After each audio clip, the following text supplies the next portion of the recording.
In the red corner, we have Q Dog, and in the blue corner, we have our special guest. It's about to go down, guys. It's about to go down.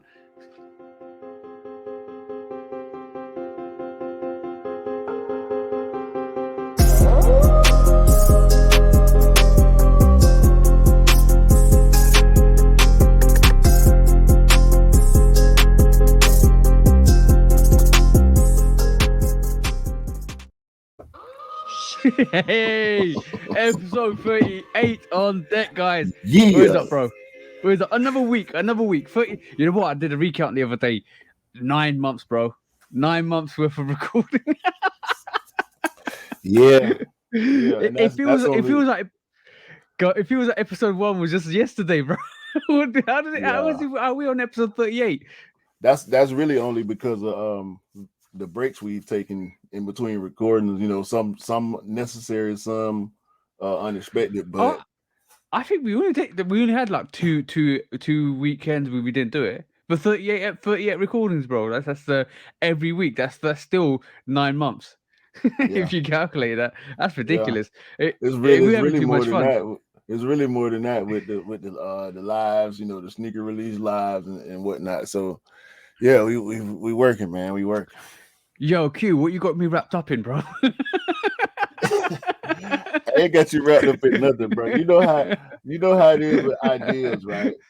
And ideas get to flying around, man, and they land where they need to land. Sometimes they fly away, but this one landed because I was suggested by one of the bros, one of the day one supporters. This is Q's and our guest's purpose. I did not get this. I was suggested to get this. I was suggested to get the referee t-shirt, bro. Yo, you know what? The funny thing is, you know we're gonna make a segment of this now. You know that. let's say that for another conversation off camera because we know it's gonna happen. We already know it's gonna happen. That was the reason why I was so animate to tell you about it, because the bro that actually gave this idea, like I say, man, he been down with us since day one. He support everything we doing. We have real conversations. The most important part about it is we have real conversations about history and about nostalgia and about style and about culture, you know, differences in between our cultures, because my culture and your culture are different, but his culture is different from both of ours. Which makes this conversation that we're about to have for me even better, because we got three totally different perspectives. I'm gonna say diversity is the key to success. Diversity is the key to success.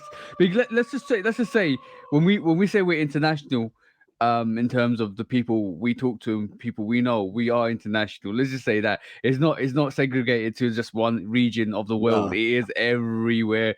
We're talking about bros from Europe, from the UK, from Africa, from from the States, bro. We're talking everywhere, literally. We know, like, we have bros from South Africa, from East Africa, where I was born, from Europe, from UK, and bro, like, to learn so much complex things from people from different ideologies, it's amazing, because you kind of opened your eyes to different aspects of life, which is great. It's always great. And see, we got with no further ado, we got the homie. We talk about him all the time. He's always in our chats. He's always in our comments. Yo, I'm so glad to have him on the show. It's the one and only Sergeant Mars, Marcel, Legal Casual DM, representing the Netherlands in the building, the EU in the building, Mama International. How you doing, bro? You good? And listen, I'm good. And Mars got such a deep history when it comes to sneakers and also hip hop and basketball.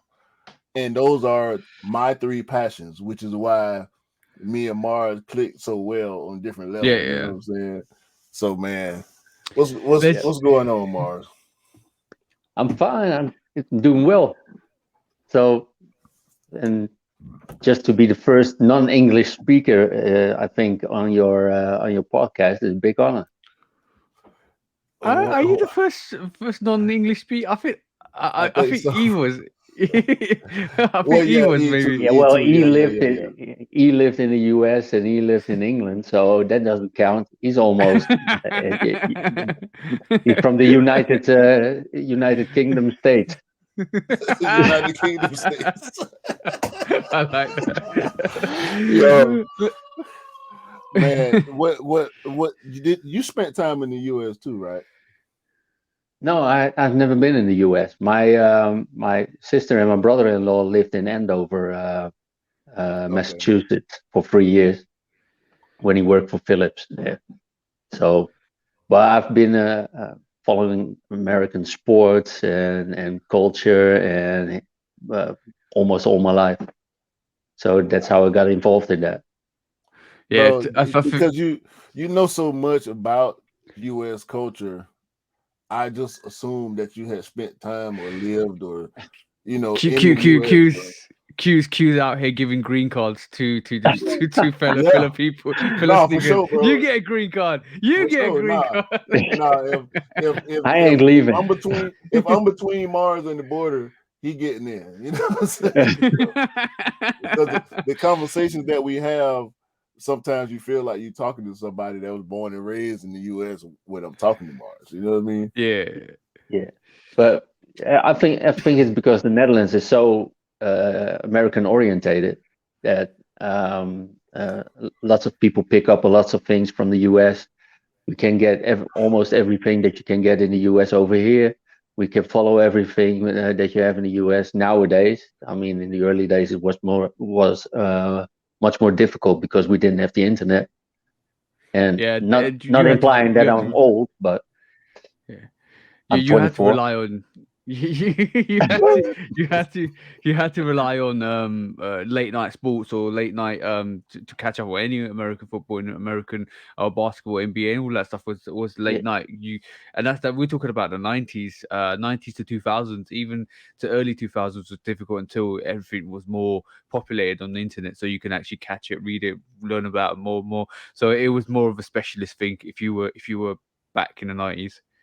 yeah, if you were Yeah. playing basketball and you wanted to have different kind of Jordans, you had to order them by with a card by mail, and then send the postcard in, and then hope that the sneakers would be delivered. Oh, hold on. So we got to talk about this, right?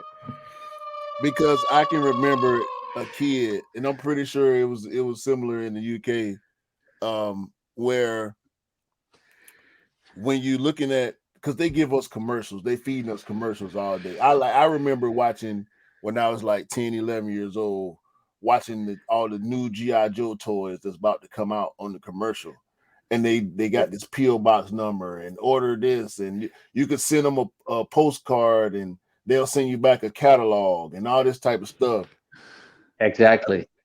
That was so. Was it East Bay? Was it like, did y'all have like Foot Locker catalogs, or like where No, where no. was the stuff coming from? Well, the stuff that I liked, I had to buy international, or I had to buy international rap magazines like Source or Vibe Okay. and stuff like that. And we had, I think it was one catalog or one magazine that was from the UK. And I remember the Jordan 5 Grapes Mhm. when they first came out. And I liked the Jordan 5, so I wanted them. And a friend of mine had the original Jordan 5s. So I saw this in the catalog and I thought, well, I tried to buy them from London, but I got no response on my card. And luckily, you didn't have any way to pay directly. You had to do it. I think it was something like what's that? Uh, uh, Pay. Postal. Yeah, through the postal or something like that. But Yeah. I got no reply, so I never paid. But Hmm. that was the only way to get those colorways. And also in retrospect and seeing the Pata documentary, you could see that like what Edson did from Pata, they went to New York to get the colorways we couldn't get here in Europe, Yeah, and that's yeah. how they Do started. do you feel do you feel like you wish it stayed specialized like that, or do you feel like with commercialization, because there is more commercialization over the years, where we see more and more releases, we see it widespread worldwide a bit more, which is it's more accessible for to everybody. Do you wish it Mm. was more specialized, or do you wish do you are you happy the fact that it's evolved into this huge commercial thing where now you have people that don't, I wouldn't say people that don't really kind of are not into sneakers, but take advantage of that situation because they know people are into sneakers. What do you prefer? Like, is it, do you find the niche was better back in the day than it is now?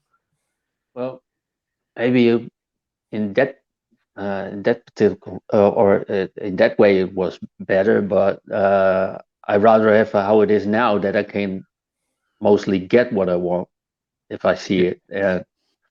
And in those days, I was limited to what we had here in the Netherlands, or and not even in the same cities. I had to travel to Amsterdam to get particular colorways or stuff like that.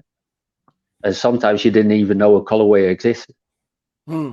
Yeah, yeah. The Yeah. internet is the internet's kind of enlightened the whole aspects, because we wouldn't hear news, we wouldn't hear information like we are if it wasn't for the sources we know, and the internet and the Instagram and all of that stuff. It's evolved. It's definitely evolved nicely, because it means people know a bit more about what's happening around them. But and the other aspect is it's given it touches other people that aren't into sneakers, that actually want to take advantage. This is why sometimes information is good for the right people, information is bad for the wrong people, because they will take, some people do like to take advantage. And we've seen that during COVID, when we were locked down and sneakers were really hard to get. Yeah. Yeah, but you're gonna get that anyway. Yeah, Which way you turn it, it doesn't matter. There are always people who want to take advantage of situations if they see that they can benefit from it. So, and but still, we have more options now. We can get more sneakers. Uh, that's not always a good thing, but uh, so No, uh, I, no, bro. Because the reoccurring theme half the time we mention you is the blame that you place on us. yeah. but it's true. We hold on. We are not to be held responsible for you and your daughter. Shout out to your daughter because she support us big time. Yeah.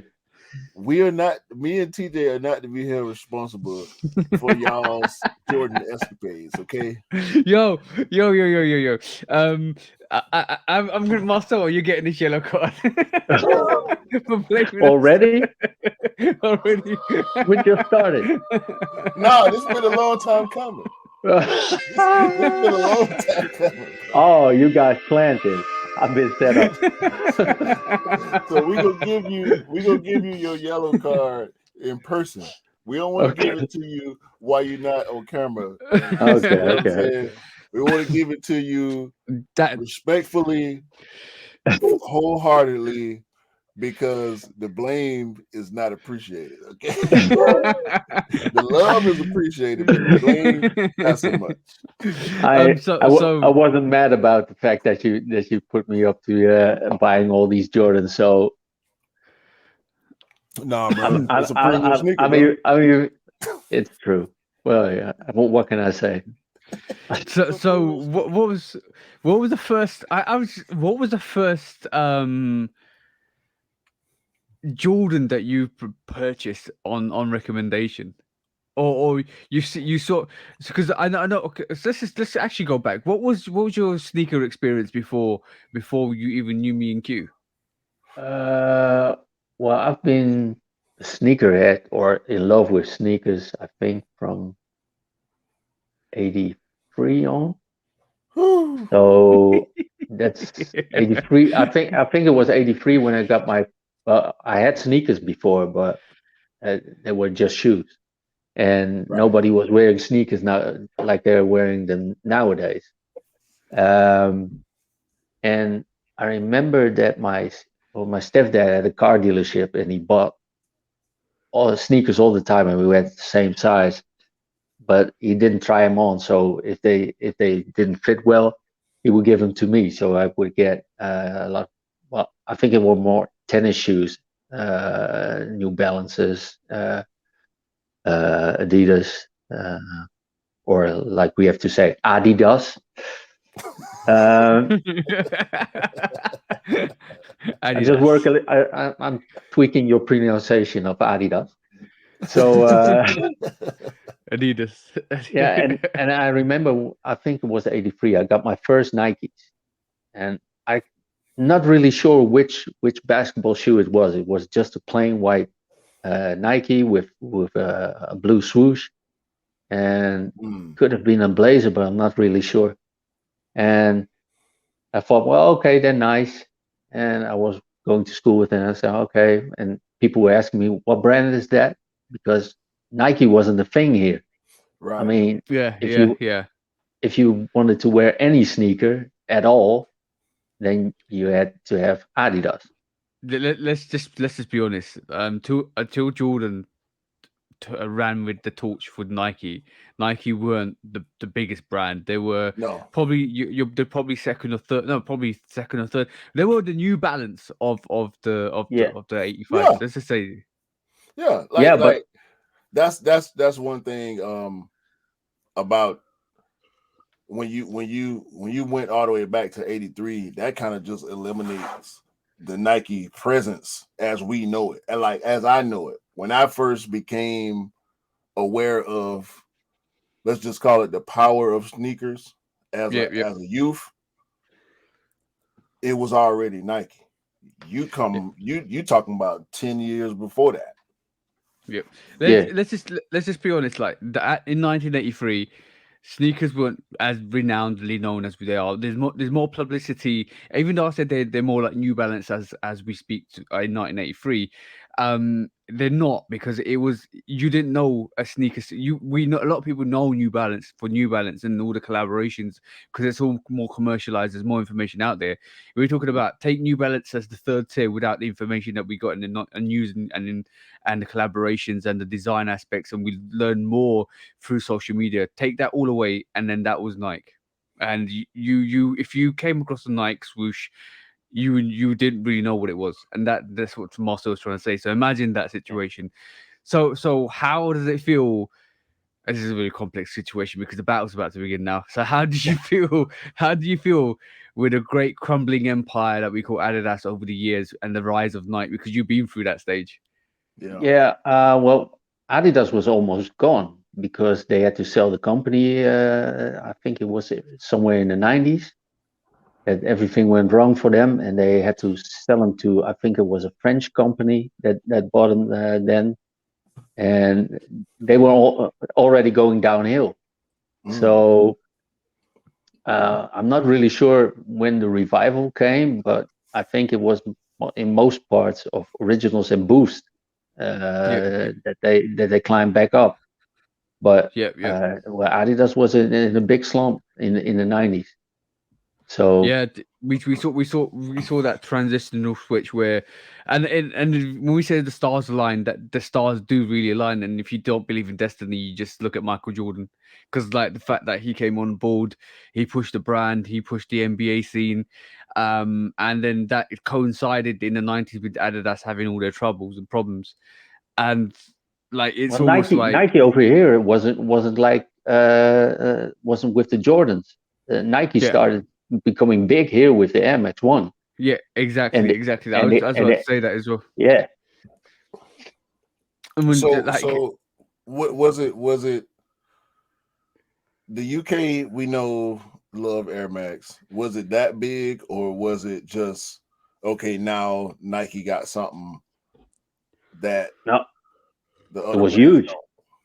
It was huge, and that's why you see the Air Max One with Pata's all the Pata Right. collaboration, because the Air Max One is something that we treasure in the Netherlands. yeah, and Mm. you gotta. the only analogy I can think of is at the moment with that transition is we talk about the trifecta Nike. We talk about Nike, Tinker, and Jordan being the trifecta. Yeah. That was almost like the Bermuda Triangle for Adidas. It just sucked all the innovation out and just literally left Yeah. them to dry. So so basically, Nah, if you nah. if Now, so let's be fair, right? Let's be fair. And I was having this conversation with my wife last night. She might have saved you a little bit too, because she threw a little bit of H2O. She threw a little bit of H2O on the flame, right? So Adidas, I don't hate Adidas. Now I troll and I joke a lot about Adidas, but ain't nobody that watched this podcast gonna come on here and say I have not criticized Nike as if they do everything right. You know what I'm saying? They don't do everything right. I don't like everything that Nike produces. However, Adidas does not produce anything that I like more than something Nike produces. And that's where my bias, my allegiance to Nike is. Like I just feel like overall Nike is better. And that coincides with the history you just gave us with Adidas having trouble in the 90s, Nike on the come up in the 90s. So that Nike been in my face my whole life. Nike always been what's cool, yeah, despite yeah. the hip hop ties. And this is not in spite of the hip hop ties, but despite the hip hop ties that Adidas has, and I'm a part of the hip hop. I fly the hip hop flag. You know what I'm saying? Like that's hip hop is my religion. So Adidas having that tie to hip hop don't even mean as much to me as some of Nike's ties to hip hops. Because when I was coming up, all my favorite rappers was wearing Nikes. It Run was. DMC has never been my favorite hip hop group. I understand the importance of Run DMC. I respect Run DMC. Run DMC and Jam Master Jay equally, if not Jam Master Jay a little bit more than Run and DMC. But my favorite artists all wore Jordans and Nike trainers. You know what I'm saying? So Yeah. with me growing up in that environment, of course it's gonna be Nike everything, especially here in the South. Like y'all talk about Air Max, it's the same for us. The perception is different because I think the level of value y'all give Air Max is where Yeah. we have Jordans Yeah, Oh, yeah, and Air Force Penny One. Hardaway's and stuff like Bo Jacksons and Dion's and stuff like that. We put that value that y'all have on Air Max a little bit lower on our scale, but that don't mean the value ain't there. yeah. But me and TJ was just Yes. talking about this, and I got to show this. Oh my God. What are we getting now? We got Panda Forums, bro.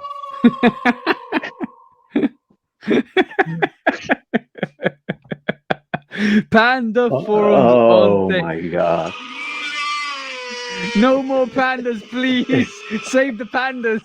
So I want to ask you, Mari, have you ever seen a black and white forum before? Because I can't remember. I probably wasn't paying enough attention.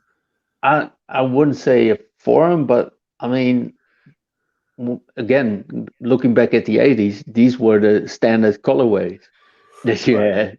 Black and white. If there was a little bit of color in it, uh, it was mostly dark greens or browns or um, Okay. yeah, or red. But So at this this stage is in your is at this stage in your journey, right? mhm. Where are you on this Panda forum here? It's nah, uh, it's No. okay, but it's not really my thing anymore. I mean, I needed. I would know that back in the days, you had the big basketball shoes with the um, with the big flaps in front and stuff like that. The higher the better, and all fat laces, Hmm. and you rather had Adidas, like the high version of this one. Wait. Hold on. Let me take this off. Where's my cursor? Damn it, I can't get it down quick enough. Oh, okay. Top 10, right? Now, That's not the top 10. this is the Ewing. Ewing. Yeah, you didn't know? Nah. Ewing was with Adidas back in the day. Holy shit. you just inside of Q's body right now.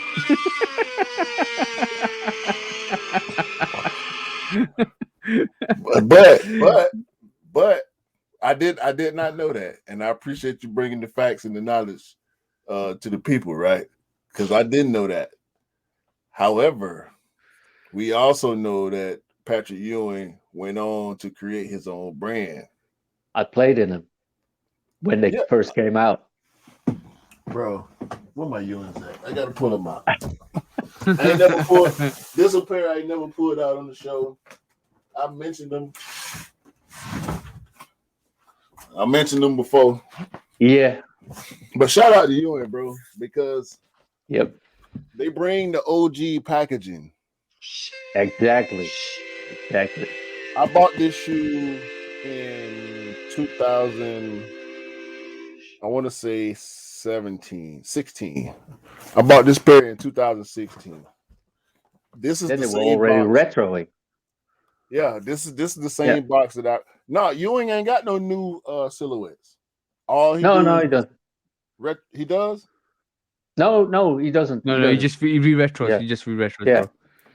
Yeah, bro. The pack like this the same packaging I remember from when I was a kid. You know what I'm saying? Yeah. I mean, paper. Nice. Like, dope, bro. But And this, does it have the little ball on it? I had yeah, I had those. Yeah. Sheesh. yeah. This a brick right here. This a boot, bro. I played in them. You know what? Take away the upper. It looks like a Jordan 2. Bro, the strap. Yeah, it does. I mean, this classic shit right here. This is a boot, bro. I The played in technique, those. I the really technology did. They're comfortable. on this shoe is not good, bro. But when they first came out, they were really comfortable. They bottomed out really quickly. That was the problem with them. Yeah, and the leather on these is good. It's good thick cut leather, you know what I'm saying? It probably Mhm. synthetic, but especially for the price point. But yeah, man. Ewing's, bro. I had to get a pair, bro. This is actually technically the first pair of my current collection. Are we saying Ewing did pandas before pandas? Definitely. Definitely, bro. Definitely. 100%. Every football player 100%. was doing pandas before pandas were big. 100%, bro. I mean, Booklet and in them. Yeah. they came with it, bro. They give you the little pamphlet, the tech breakdown, everything, bro. Yeah, but the late 80s, early 90s were crazy with all these brands doing all these different things.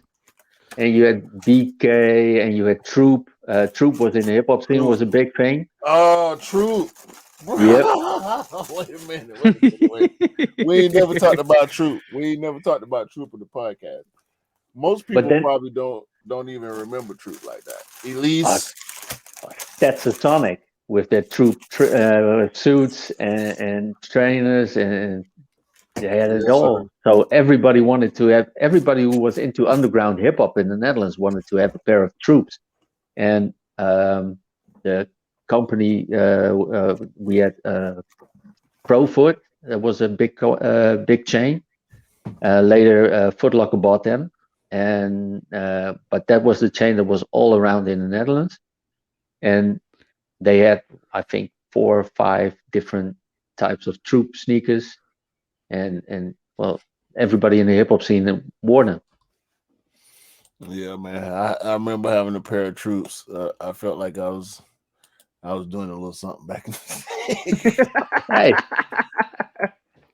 Ain't gonna lie, man. Ain't gonna lie. But nah, I need you to explain this though. Because like now you gotta defend it, bro. You gotta defend it, bro. This is why? collab. This a Yeah, collab, bro. Nah, this your people. This your people. yeah, but that's not my shoe or my sneaker. So I won't defend what I don't like. That's what I want to hear. That's what I want to hear. That's why you the bro. Yeah, I I I'm mean, gonna. I'm keeping it real. I like what I Are, like, and if I don't are we like it, talking I don't about? like it. Are these the troops you're talking about? No, I had the Troop Smash, Now that I think. tracksuit, that's it. Go back up to the tracksuit. That They was didn't it. have those. They didn't have those colorways back in the day. They We only had the the white, black, troops and were. red here. Yeah, I yeah, remember the white, black, and red in particular. yeah. They had the snake skin. She. Yeah, like those, but not those colorways. They were black and white. Mm-hmm. Yeah, Sheesh. bro. There you go. There's a black and white. There's another panda in the wild. Yeah. Stop doing these pandas. Save the pandas. Donate to the pandas. But No, okay, but so Go like I ahead. said, New Balance was in a few years in the 80s was pretty big here because everybody had the tennis shoes. And like if you went to any high school in the at least here in Groningen where I live, then all the boys had some different kind of New Balance, Hmm. and then they died, and then that died off after a few yeah, years. and then now they're making a resurgence. Yeah. So when we talked about it, obviously we talked about Air technology, the trifecta of Tinker and Jordan and Nike, and the fact that they brought Air Max ones and all the Air Maxes and the Jordan range to life. So that similar scenario happened with Boost and Yeezy and NMDs and stuff like that, and we saw a whole new wave of hype for 2 to 3 years from Adidas. It's ironic how Nike responded back to that, because at that time when Jordan was coming through the NBA and Nike was getting more of that push and that shine in the 90s, Adidas kind of faded away to the background. But it was the perfect way that Jordan and Nike responded back to that is what they did was just hit the market with collaborations and like you saw Virgil's inspiration, you saw Travis Scott inspirations, and you see more collaborations, and they're just killing it with the collaborations. How it's interesting to see what Nike did and how they responded. What did you feel Adidas should have done when they saw what Nike was doing in the Um. 80s and 90s? Well, Adidas couldn't do anything at that time because there was the air bubble hype. Hmm. Everybody wanted. Well, everybody saw the first integrations of air in sneakers, and then especially when the Air Max came out or the Air Trainers, they were already also a big thing. Yeah. And then everybody wanted to have that air bubble. Everybody Hmm. wanted to feel how it felt to have air in your sneakers. So the only thing Adidas could have done, I think, back in those days, was to develop a technology that would have been as um, Influential. good and high, yeah, well, as good or that could have been hyped up as well as Air did, because Yeah. Reebok came with everybody. That was the age of technology. It's the Yeah, Everybody pump. Reebok wanted to came with have the their own pumps. niche technology. Yeah, Yeah, Reebok came with pumps and whatnot. yeah, So Hexalite. yeah, Hexalite I too. Uh, remember You're right. Hexalite. yeah, Yeah, I remember uh, Hexalite. Hexalite doesn't get enough shine. What is it? It's like a honeycomb yeah, comfort, isn't it? Yeah, Yeah. yeah. I yeah. remember that Hexalite. And then you had Converse with the React, and then when I became a basketball fan and started all with, well, it started with Jordan, but then I bought a cap with a Hornets logo on it. Didn't know what the team was. found out who they were. Got the first issue of Slam, and there was this basketball player who called himself Grandmama, and then that's that's when I became a Hornets fan.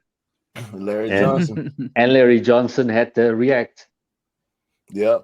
The Converse Grandmama sneaker, bro, Yeah, is a the classic. Conk. Yeah. Wait a minute. Do you know what sneaker we talking about, TJ? Go on, put it up on screen. It's probably beyond my years. With the Nah, React it was juice before Nike came with React. yeah. Oh, okay, cool. Well, we know Nike bought Converse. Yeah, so they that probably used the technology, the React technology, and developed it. no, they had a No. different technology, but they could use the trademark name for the React phone. Okay, cool. Q's pulling up. So Marcel, We're talking about oh, the Converse Yeah, Aerodynam, bro. I had them. Bro, I wanted this shoe so bad. Yeah, I Listen, couldn't get the black version, so I got this one. the black. Oh my god, the black was so hard. Hold on, Yeah, bro. Bro, look at this, bro. Like yeah. this a sneaker right here, bro. This a premium sneaker right here, bro. Like, That's why the late 80s and early 90s were great with all these different kind of brands starting coming with all sorts of technology. bro, Yeah, there you have them. Yeah, look at come on, area. Look at that. Look at that. yeah, Boy, that's a premium sneaker right there, boy. yep. Nike. What y'all doing? What are y'all doing? Bring the arrow. Yo, They came back a few years ago. I had to They need go to bring them 2 back. hours by train to get them in Yes, sir. Amersfoort. Listen, the Nike, y'all need to bring back the Aero Jam, bro. Yeah. Stop playing. Okay, hold on. I just saw something. I know you know these, Mars. Get that off my. I know you know these. Oh yeah, Dikembe's. Yeah, Mutombo. Yeah, This is I the mean, one thing. well, look at them. This is I the one mean, thing that Adidas did in the 90s yeah, that captured the street culture. This Mutombo it was did. Mutombo shoes in the US, especially in the South, because he played for the Hawks, right? Yeah, he played for the Hawks. You know, he played for Philadelphia. Everybody loved him with Iverson. The Mutombos, even when he was with Denver, you know, he was an icon. The finger wag, you know, Yep. no. His interviews, the jokes he would crack. Like Mutombo is a living legend, and his sneaker. Adidas need to see why we ain't getting Mutombos right now. Because they weren't selling over here. I worked in a sneaker store in the early 90s, and these were moving. Maybe in the US and in Atlanta because he played there, but over here, no, nobody was feeling Adidas at the time, at least not basketball wise. yeah. That's the consequence. Yeah, You're Jordan was it. Yeah, You you were couldn't competing That's compete. against. hard, bro. That's hard. Like Well, this. and Nike and This could Jordan were it, compete. and This with all can these. compete with a Jordan to me. No, when that came out, what year was it? Which Jordan did we have when they came out? This is the re-release in 2013. This had to be maybe 92, so let's say the Jordan 7, Jordan 8 around that time. Just put it. Well, Nike.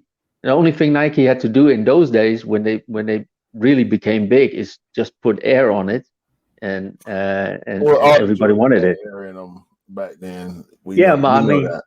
Yeah, but you had the Jordans, you had the other Nikes. There were so many different versions or types that they have. I mean, if you look at the East Bay catalogs at that time, they were full with different models of Nike basketball shoe alone.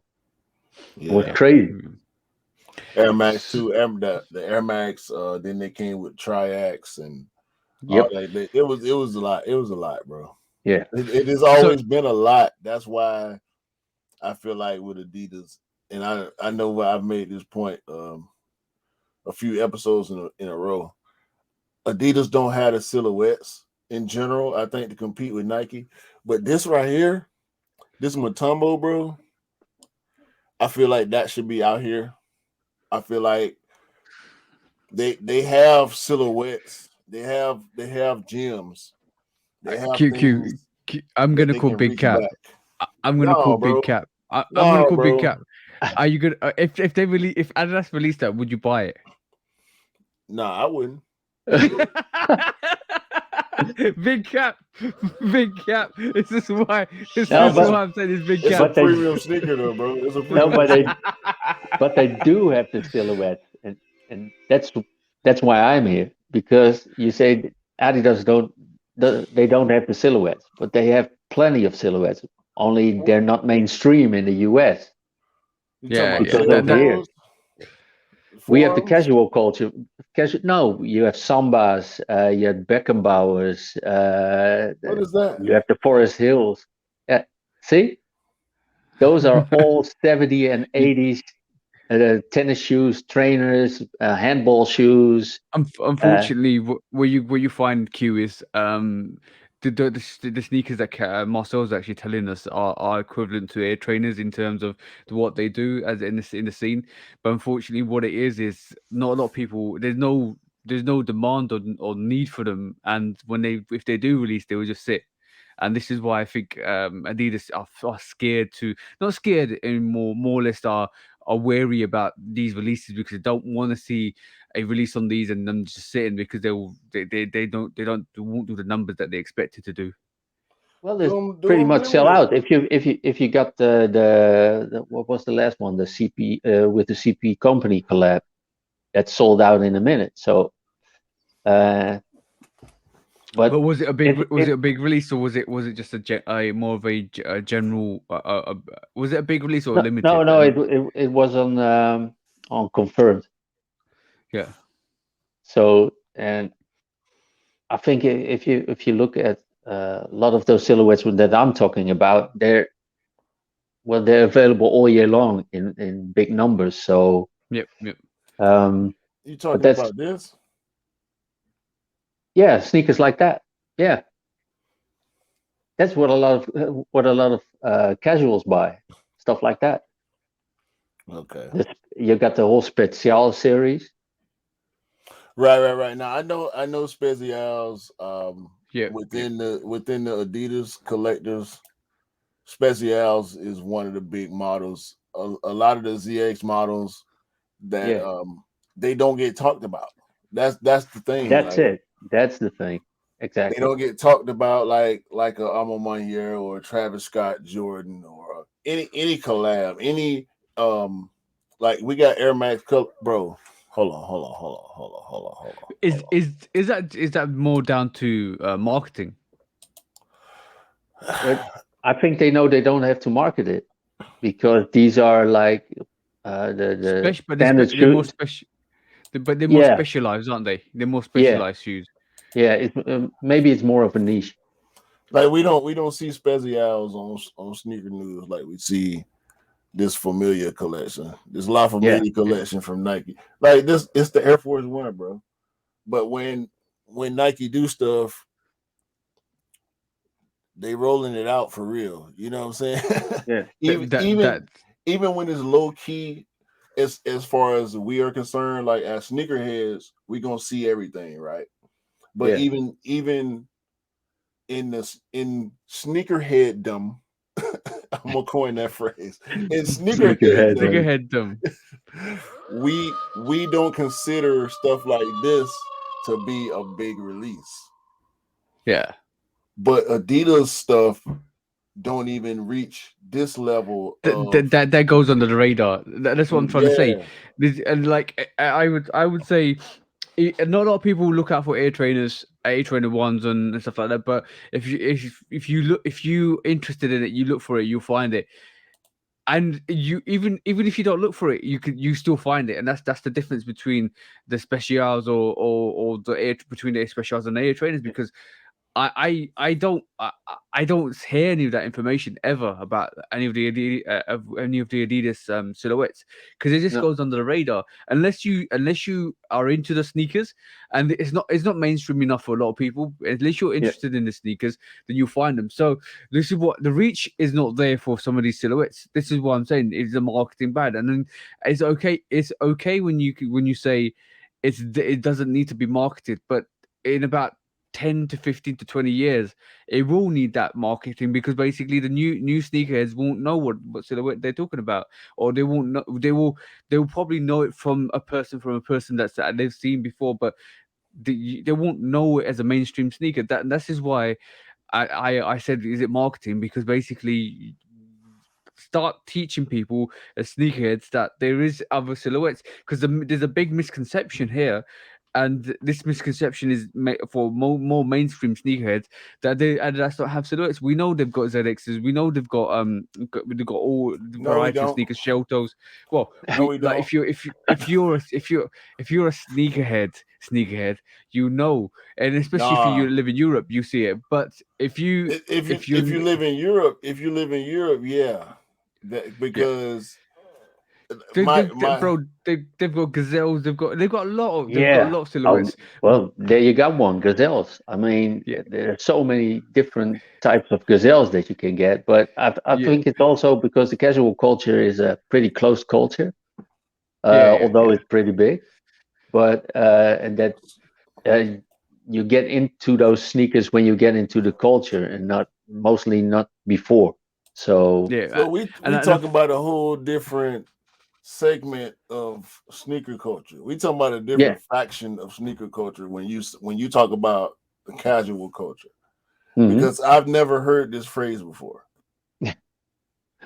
But it's something that started in England. Hooligans that didn't want to be seen as hooligans. So what they did, they started dressing up with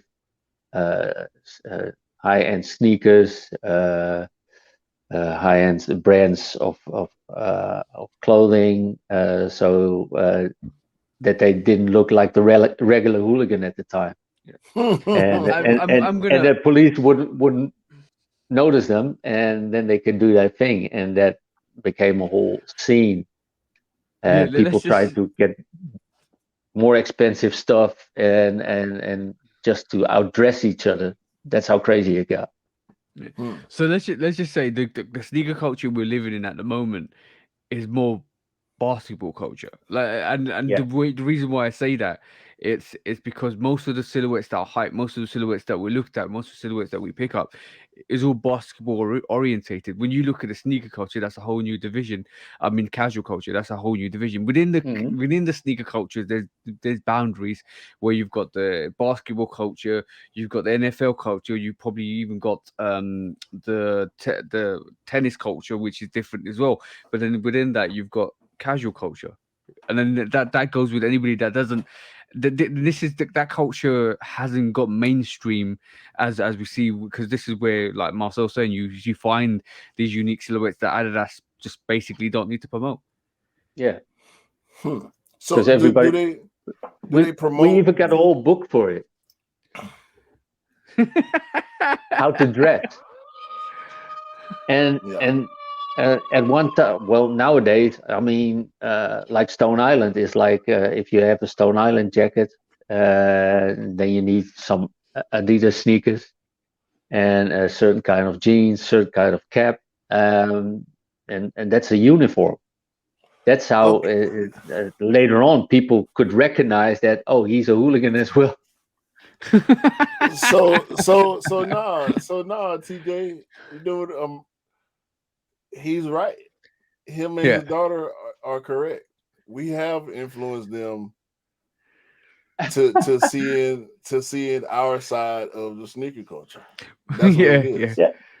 yeah, yeah. Well, I already was there back in the day because I was into basketball, and basketball wasn't mainstream. Most people didn't know Michael Jordan back before '92, before the Olympics. Yeah. So I was rocking Jordans, NBA stuff, starter jackets, uh, Kanai jeans that we got over from the US. So back then, that was the subculture. Now it's all mainstream. Yeah, and now the casual culture is a subculture. It is a subculture. It still is, but it's getting bigger. But not big enough that people wanna or brands wanna associate themselves with it. Yeah, Well, That's the other part. casual culture is here because we've seen the dad shoe wave. That I think that is that can be attributed directly to the casual culture because when you talk about specials and like you think about the Yeezy Calabasas, you know, Yeah, yep, yep, um yep, yep, when yep, yep. yeah, and Continentals. right, Just Yeah, an even with the Adidas high Continental. fashion, what a even with direct rip off. Yeah, yeah, even with the high unbelievable. fashion brands, bro. Like, we know what the The Monarch is, Balenciaga trash can, or all that stuff, bro. All that stuff. The Calabasas originated from Adidas and from Reebok. How's that? That's Yeah, crazy. That's from the absolutely Club crazy. C. Yeah, from Because Club C. That's Calabasas crazy. is pretty much a Club C. They did it when they still had ownership of Reebok, I think. yeah, but the Continental it's more like a Continental, Adidas Continental, and that's the old sneaker as well. So Yeah, yeah, I yeah, yeah. So how you feel about this Air Max One La Familia?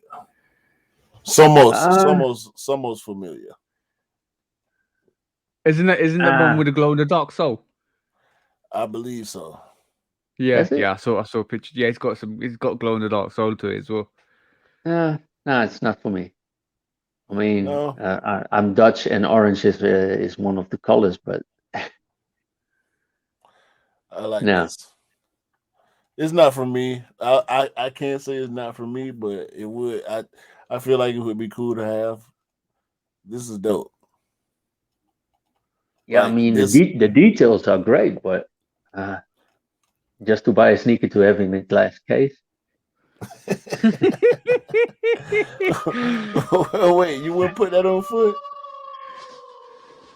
You would? If I bought it, then I would rock it. But if I wouldn't buy it. Yeah, that's dope though. Like just to even because I don't know how many of us were aware of the casual culture. I've never heard casual culture put together like that as a thing.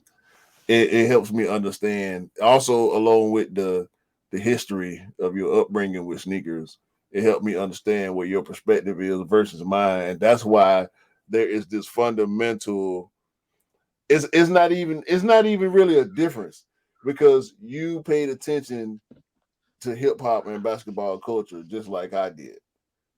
So we Yeah, know the same things, but based on where we come from, our experiences were different.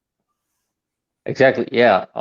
Also, like you said, how I grew up, and with Nike not being a thing, and I mean, I would spend hours window shopping and looking at Adidas, at the ZXs, the new ZXs, and looking at the price tag, and okay, I can't afford those. And but the same was later on with Nike when I got into Nike because I played basketball. Jordan was a thing. We started following the NBA, so that's how I got really into the Barclays, Jordans, the Huaraches. So So what was your first Nike, Marcel? my first Nike was well I'm like I said, I'm not really sure if it was a blazer or another silhouette. Could have been Uh, a but Terminator or Assault or anything. could be, yeah. Well, just a plain white sneaker, white basketball sneaker with Oh, a blue with swoosh. blue swoosh. Yeah, that's Yeah, awesome. yeah. So what was how to put this? How was your fated experience between with me and Q? Uh, how was it? When you first met us, what was your first impressions? Well, the first thing when I got talking with Q was when with about the Kai 54 the K54. five, yeah, and I thought I just bought them, and Q made a video of it, and I commented on that Yeah. because it's a great sneaker. I sold it afterwards because I wasn't wearing it, but quality wise and how it looked was just a great sneaker. So, well, that's how I got in contact with Q, and then TJ. I first was with I think you were getting the pollens for everyone, and how you tried to get everyone their sneakers, and I thought it was real cool. So that's how I got in touch with you, and Yeah, was looking, well, we hey, what can I do? Maybe I can do something like that as well. But then with shipping and everything, then they were better off buying from StockX. But afterwards, yeah. it wasn't such a great idea to buy from StockX. But Yeah. whole different story.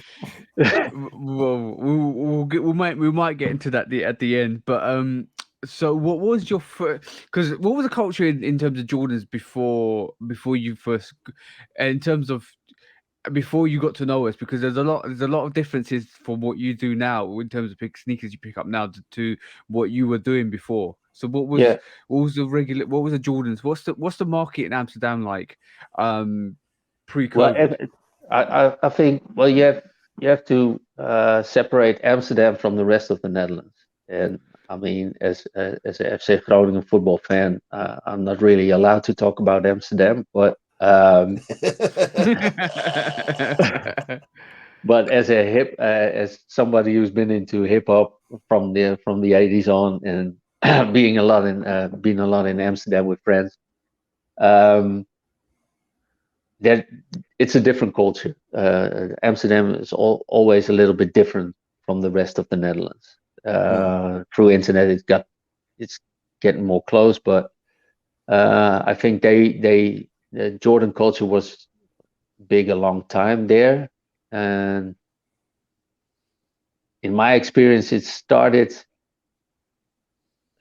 picking up a little bit. Well, I think a year or 2 years before COVID, that the ones really became big, um, and also the other Jordan silhouettes.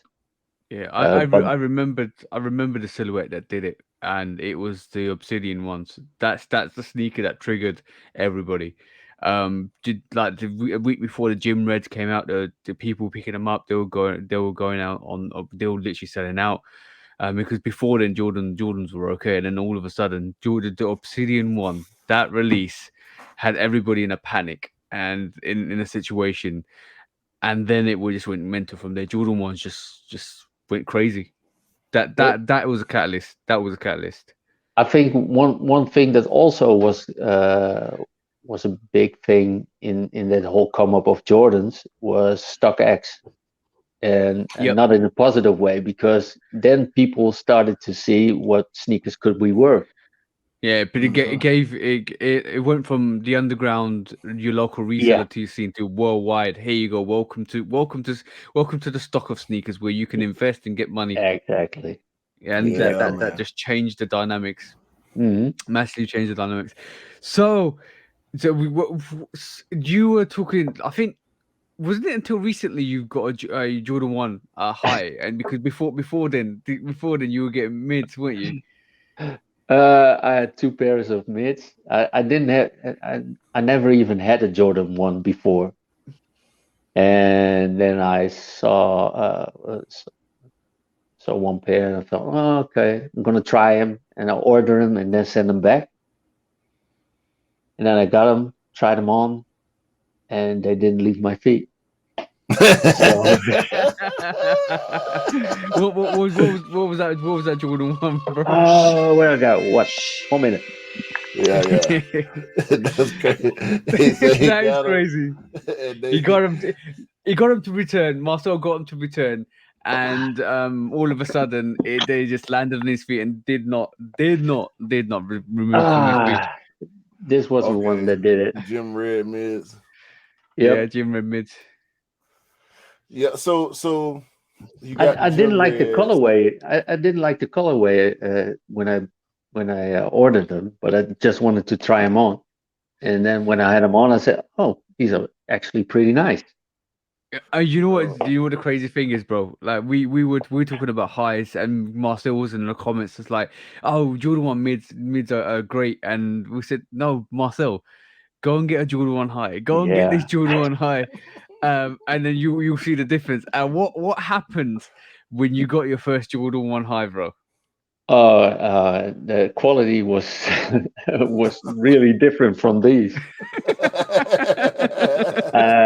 And this is why a lot of people complain about mids, because mids have second tier quality. Most mids have second tier quality. Mm, Depends on the mid it is. But and then when you actually get higher, and this is why a lot of people rip on mids, because they're cheaper, the quality is not as great, and there's like, Mhm. well, pay a bit extra and to get a Jordan One higher, even though it was quite hard to get. Now they're not. But still, we're talking about a Jordan One mid, which is probably regional between £90 to 110, to a Jordan One high, which is now 165. It's a bit more to pay. well, I don't like, for me personally, I don't like it when people take the rip on Jordan One mids, because if people wear them because they can't afford highs, and that's let's be honest. Some people like the colorway. Some people like, the students wear them. College students wear them. Just general people that can't afford to buy Jordan One highs will wear well, Jordan One no. mids. Well, there are also a lot of people that don't like highs because they think Yeah, they're too high, yeah, and yeah, yeah, a lot of and female sneakerheads wear Jordan One mids because they suit their feet better. yeah, yeah, I think so too. And also with the jeans that we had in those a few years back with all the skinny jeans, it was better to have a Yeah. Yes, stop ripping off the no calf people here, bro. We're not here to rip off the no calf people. The small cap community, we Yeah, mean no small calf offense. community. Yeah, But no, nah, no, no, bro. no. but the prices nowadays for these mids are 120 euros as well, to 100 and up to Yeah. 130. It's crazy. They've gone up in price. I did. By the way, I did get myself the winterized threes, which is great, because I was able to get the work discount on it, which brought it down to what it should have been priced at, as £180. So I can't Just believe. that one, or what other pair did you get? No, just that one, just that one. For the time being, I'm being sensible. Yeah, I mean, I picked up the UNC lows, the OGs. I don't even know how I feel about it, bro, because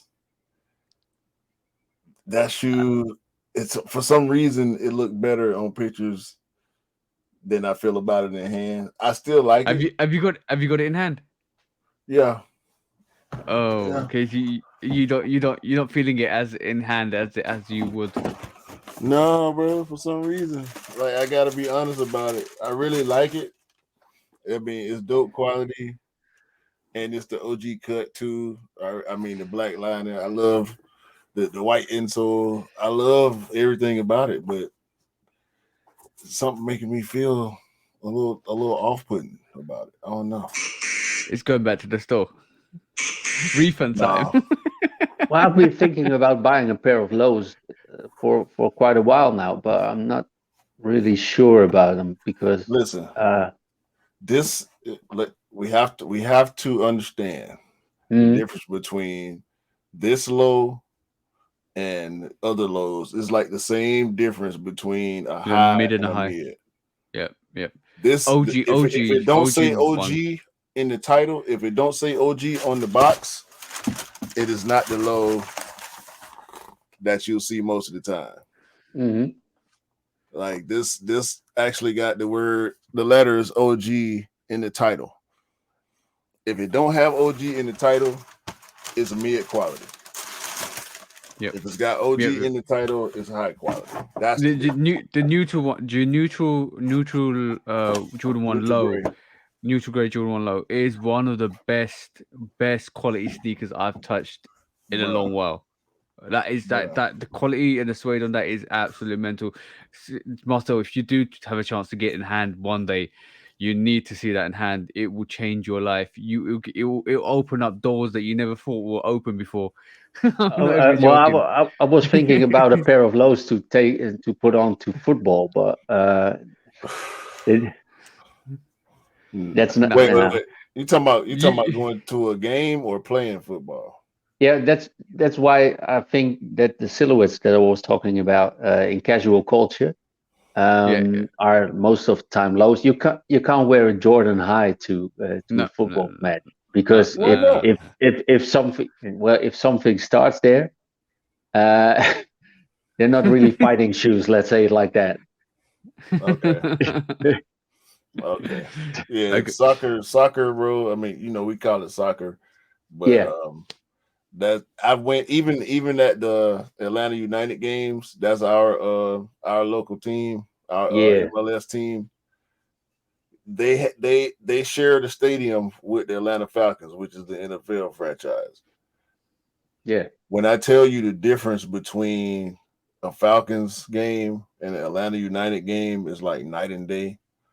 Like, well, like the Falcons game is like going to see your favorite rapper at the club, and the Atlanta United game is you going to see your favorite rapper at a stadium. But yeah, they're in the same place. Like the crowd interaction, the way the people act, the way the fans react to anything that's going on the pitch is night and day from a football game, bro. It's American football game. it's It's more crazy, emotion. bro. Yeah, It's because we all got a lot. yeah, We got a real big Hispanic population in Atlanta yeah. and the cities surrounding Atlanta, and they support Atlanta United like it's Yeah, I know a team from their home country. They got 80,000 in the stadium. The So game that I went to was actually, and this was in 2017. The game that I went to was at the time the biggest crowd yeah, to be in that stadium, and they didn't surpass that mark like 4 or 5 times by now. biggest crowd in MLS. I Yeah, know. it Yeah. was like 74,000 at the time, and like you said, they didn't win over 80,000 now. Mm-mm. Yeah, but the whole with football, it's a blessing and a curse. The emotions that we have uh, in football. So uh, Trust me. Trust that's me. why brands don't want to be associated with with football casual culture. I don't know. I don't know. Like, I'm giving I'm giving a yellow card to every single football fan around the world that's out there causing ruckus. Because if I decide to go to an Atlanta United game and I want to wear my Jordan 1 highs, I should be able to wear my highs and not have to worry about my safety.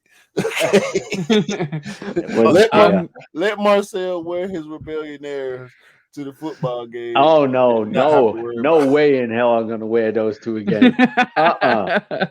Nah.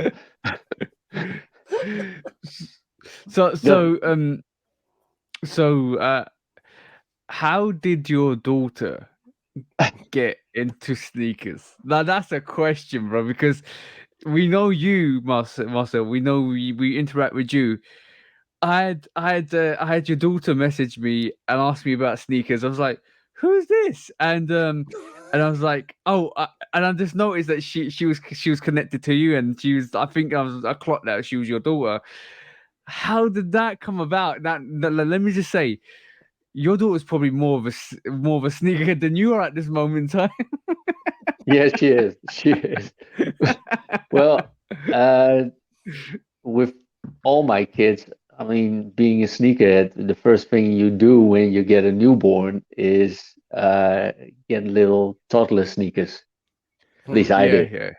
And I also did with a few nieces and nephews Yeah, because I remember when my niece was born and um, also in the well, no, that was yeah, somewhere in the early 90s. Can't remember the birth year, but it doesn't matter.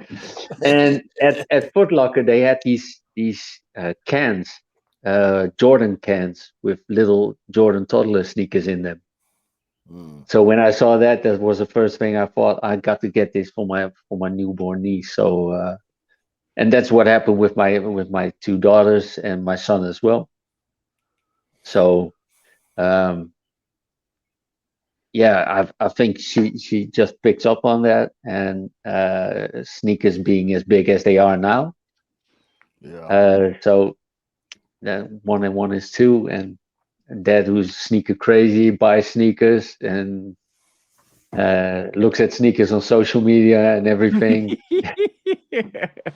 I often get a picture of you and your daughter looking at reviews that me and Q do, and it's Yeah, like, okay, cool. I was like, okay, cool.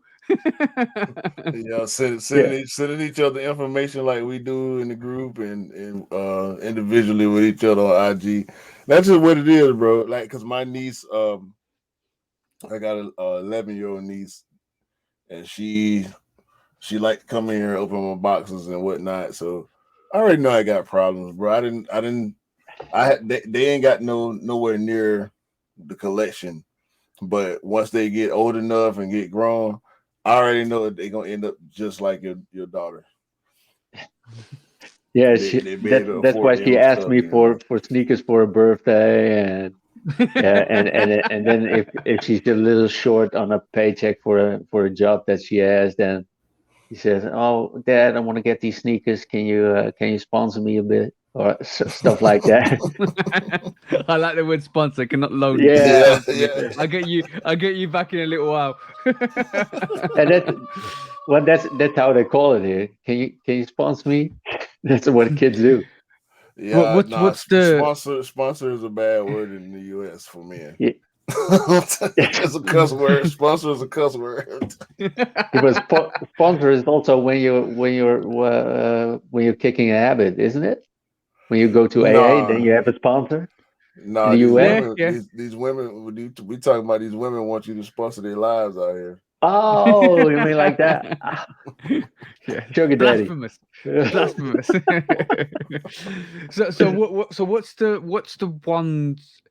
What was your daughter's first sneaker? Ooh, my daughter's first sneaker. I think it was a little pair of Adidas. No, I'm gonna say her first purchase. Her Has first to be purchase. The first that she bought herself was a pair of Jordan mids. okay. Cool. It's That's understandable. at one Yeah, point, you was telling me that mids were going so crazy they were on raffles over there. yeah, Yeah, that's yeah. crazy. That's At, crazy. at a certain point, it was, and Yeah, I then think it was the chocolate mid that you had got, and you told me it yeah, was on raffle. yeah. But the strange thing was, a few weeks later, they were sold at Zalando, and that's a pretty basic site for clothing and stuff. So and they had all these Stress. myths nobody knew about, and still on Sneak. all these sneakers. That's sneaker strategy. That's what Nike do. They release them on Yeah, raffles and make you panic. Oh shit! Why is this on raffle? We No, need to it get was a this yeah. chain now. supply, Get it bro. It was now. chain supply. I mean they Get this now or miss out. yeah Look, let's just be honest. Let's be honest, right? Every time on a sneakers app, anytime you see a raffle for a sneaker, you are in the back of your mind, you're thinking like you know when a sneaker's gonna be like or sitting on like the winterized free app. We know that's gonna sit. I actually got that at 9 o'clock in the night last night when it after like we were talking about a whole 13 hours after it released. I picked it up. We know we as sneakers, we know when sneakers are gonna sit or stay or sell out. But it's interesting during COVID, especially during COVID, when you saw a sneaker that wasn't first come first serve and it was a raffle. Let's just be honest. In the back of your mind, you're thinking, "Oh shit, let me. How am I getting to get this?" yeah Yeah, and then you're buying sneakers that you afterwards didn't even want, but just because you could miss out, you bought it. Yes, yeah, yes. You yeah. you bought it. FOMO. you know what it is. I'm gonna say it. You bought it for first rejection. So basically, you Yeah, bought it to reject it to send it back because you know you wanted to see it in hand first. Let's yeah, just be exactly. honest. Well, that was That's what it was. That's what it uh, was. and to get it before the resellers came. I mean, Yeah, everything they, well, almost everything where they put a Jordan brand on, and that came out, it was sold out in an instant. It Yeah, was, yeah, yeah, bro. I bought a lot, especially at the beginning of the wave, even before the pandemic. Like in the mid to late 2019, I was sending stuff back, bro. Like, nah, I don't want this one. Get it out of here. Do a review. Actually, before I was even doing reviews, I was sending it back, bro. Like, nah, I don't want this. I shouldn't have hit the it's button on that one. it's good. It's good to do reviews on sneakers that you're gonna keep because it kind of shows. I don't. Every time I've done a review, I don't think I've done a review for a sneaker that's under like my rating system is GOAT. So I haven't done a sneaker review for a sneaker I've got in hand that's under four GOATs because I think what I want is my in my rotation is a for myself is a good selective rotation that I know I'm gonna wear, not something that I'm gonna pick up, review, send back, or sell. I want it to be something that I'm gonna wear and I'm gonna love wearing. Right, and this is why all my ratings are quite high on the sneakers. I if somebody tells me to pick up a sneaker, I'm obviously gonna try and pick it up. But I would if that means their ratings low from the sneaker, that's because of my opinion alone. So Right. from my perspective, like I would only pick up a sneaker that I want to win, and I know it's going to get good ratings from the onset. Yeah, man. I mean, some stuff like some limited stuff. The patchwork 3 in particular. Yeah, When I first saw it, I'm like, okay, that's cool. The more I saw it, the more I liked it. When I got it in hand, I found more reasons to like it than I even did before I got it. So yeah, yeah, that's really what you want when you yeah, buying yeah. From sneakers, a sneaker. especially when you're not being able to go in store and pick it up and look at it and try it on and all that, like we can do now with certain stuff. Back then, nah, bro. You just gotta jump on. If you feel like you might want it, you gotta jump right on it right Oh, then, no hesitation. yeah. by the way, before we move on, so talking about picking up sneakers for somebody. This is a restock of the campus towelies. There you go, guys. This is a restock of the towelies that came out. It looks like there's more of these pairs that restocked on and it's confirmed for Members Week. I love the box. The box is interesting. The box is kind of Yeah, something different. I love that. Look at that. yeah. The box dope. The box is dope. And Yeah. inside, and it's quite ironic that we've got you on board, Marcel, as well, because this sneaker, this sneaker basically screams Amsterdam to me, just because of the fact it's a Towley sneaker. Amsterdam, as we know in the community, in the world, is renowned for its cannabis and its cannabis caps and stuff like that. Do But you want to yeah, get high? yeah. And what I do love about this sneaker the most, and I will do a review on this, but what I do love about the sneaker the most is that you can do this. And look at Mhm. Oh no. that. UV light, sunlight does this to your sneakers. Is great. It's awesome. I love that. That's kind of dope. Yeah, man, that's And great. who says Adidas doesn't do any good collabs lately? Oh, They don't, bro. I'm gonna say the Towley is a really good collab. The Towley to me is probably one of the best out of the pack from the South Park pack. It's it's different. It's very different. I like it. There is some sneakers. There is some Adidas collaborations. It might be one in the pack that's really dope, or one or two in the pack that's really dope, but the rest of the pack's average. And this is probably what Adidas do the best is probably release a good like the Towley in the South pack and the South Park pack, and it's okay. Even like the Cartmans and all the other ones were okay, but this was a standout sneaker for Yeah. me.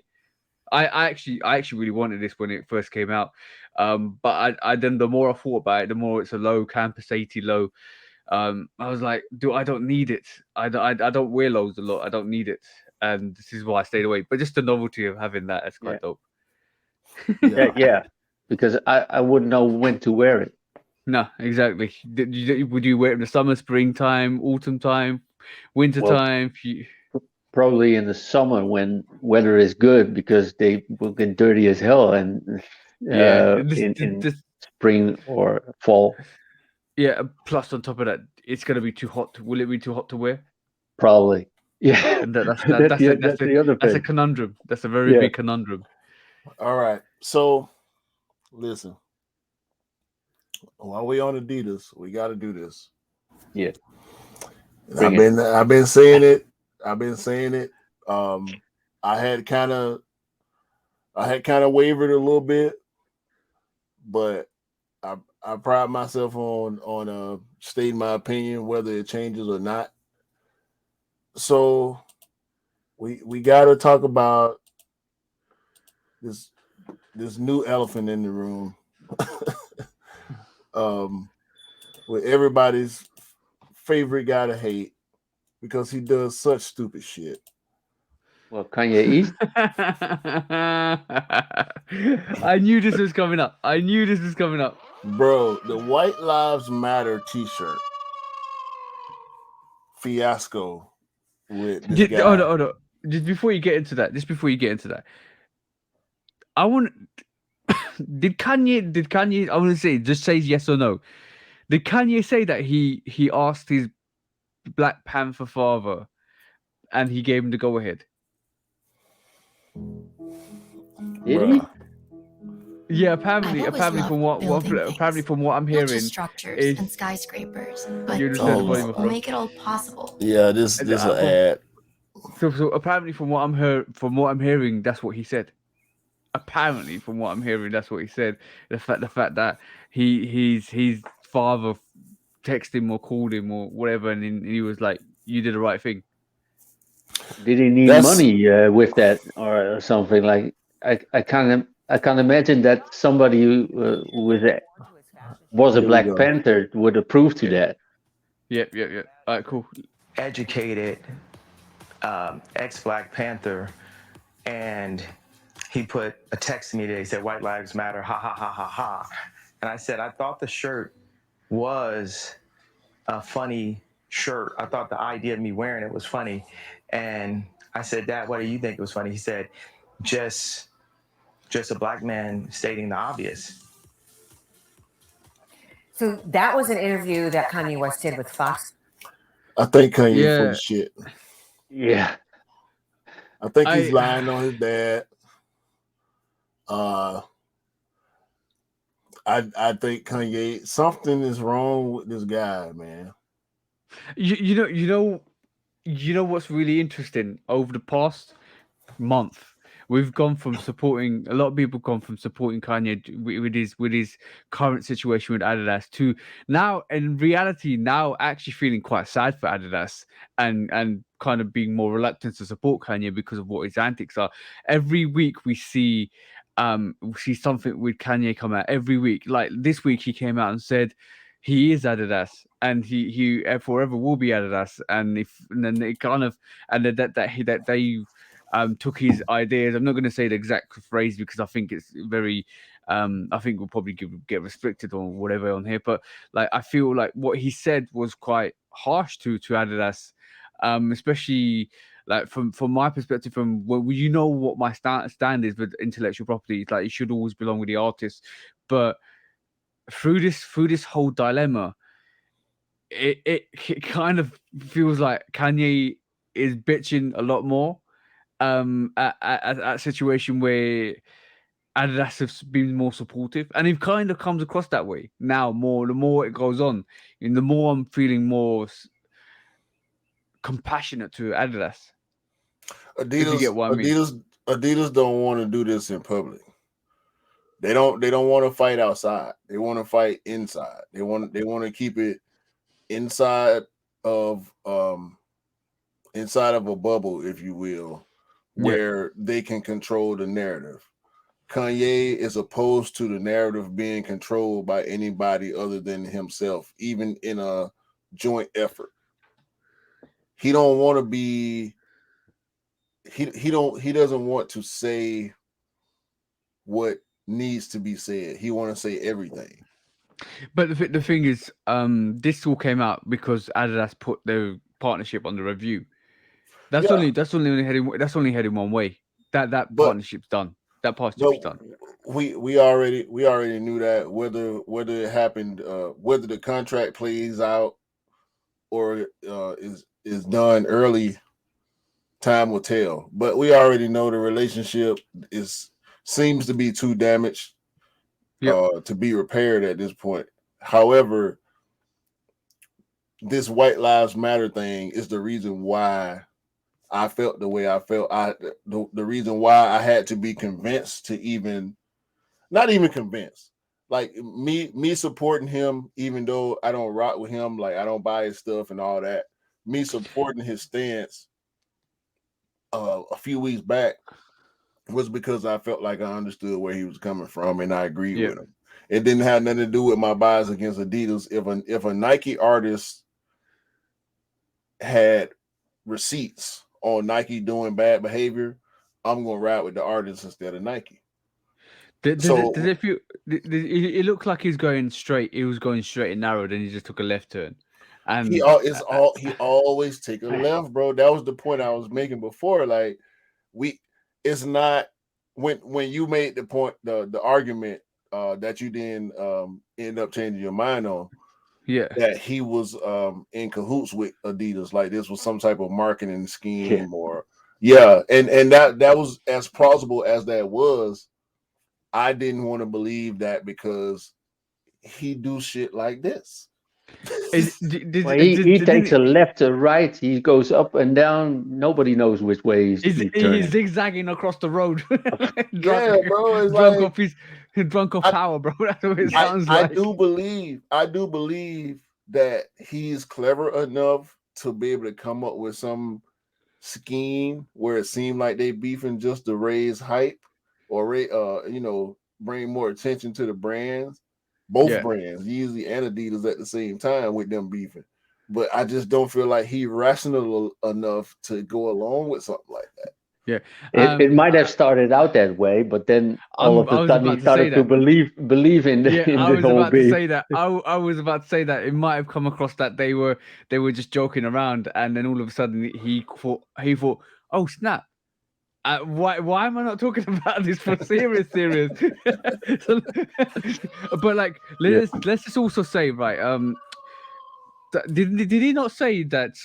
I don't know. I might be misquoting it. Did he not actually say that slavery was an option? Once? Yeah, he said slavery was a choice. And this is why. It comes up with some crazy stuff. But let's just put it this way. I'm being the skeptical person I am, and be looking at outside the box a bit. Wouldn't at this moment in time, are we seeing Adidas restocking a lot more? Yeah, are we seeing a lot more releases from Adidas while they milk the situation? Yes.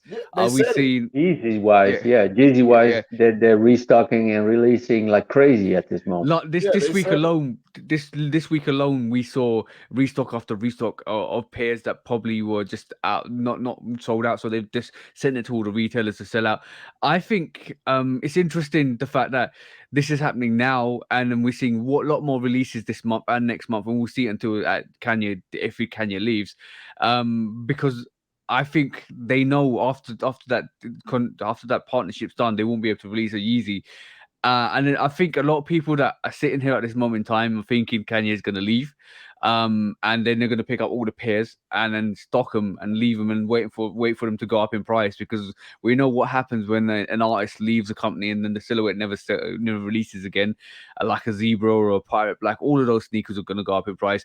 If Kanye leaves Adidas in the next 5 years, that Yeezy Zebra is going to be worth £1,500 again. I can definitely say that. Or what they're trying to do is trying to sell as many as they can now, because they fear that the Yeezy brand, that they can't use the Yeezy brand anymore. Exactly, and we see a restock for the Zebras on at the end of October as well. That's another indication. Now, being the skeptical person I am, right? And and we see Adidas is propping up their sales with all these restocks because everybody believes Kanye is going to leave and they're never going to get Yeezy again. Wouldn't it be really funny if it's all resolved in Kanye's days? And all of a sudden, or during this period, we saw all these Yeezys restock and all these Yeezys sell out because people thought he was leaving. And by the way, Adidas is basically saying you can't return none of these sneakers because it's final sales, right? So it wouldn't be really funny, and all of a sudden he stays, and then they continue this partnership for another 10 years. And it all goes dead and silent. I'm just saying, I'm being the skeptical person here, but it's just a real situation. Because it's a very, very controversial situation, but it's a situation that I feel Adidas could pull around and solve. Could, So but like the other part of me thinks like, does everybody who buys Yeezys even know that they're related to Kanye? they do. I think a lot of people that buy I, a lot of sneakerheads that buy Yeezys know they yeah, do. but I mean, They might not you know, care. music wise, there's not a lot coming out from Kanye at this moment. So the younger kids, I don't know. I'm not even sure if they know that Kanye is related I, to the Jeezy brand.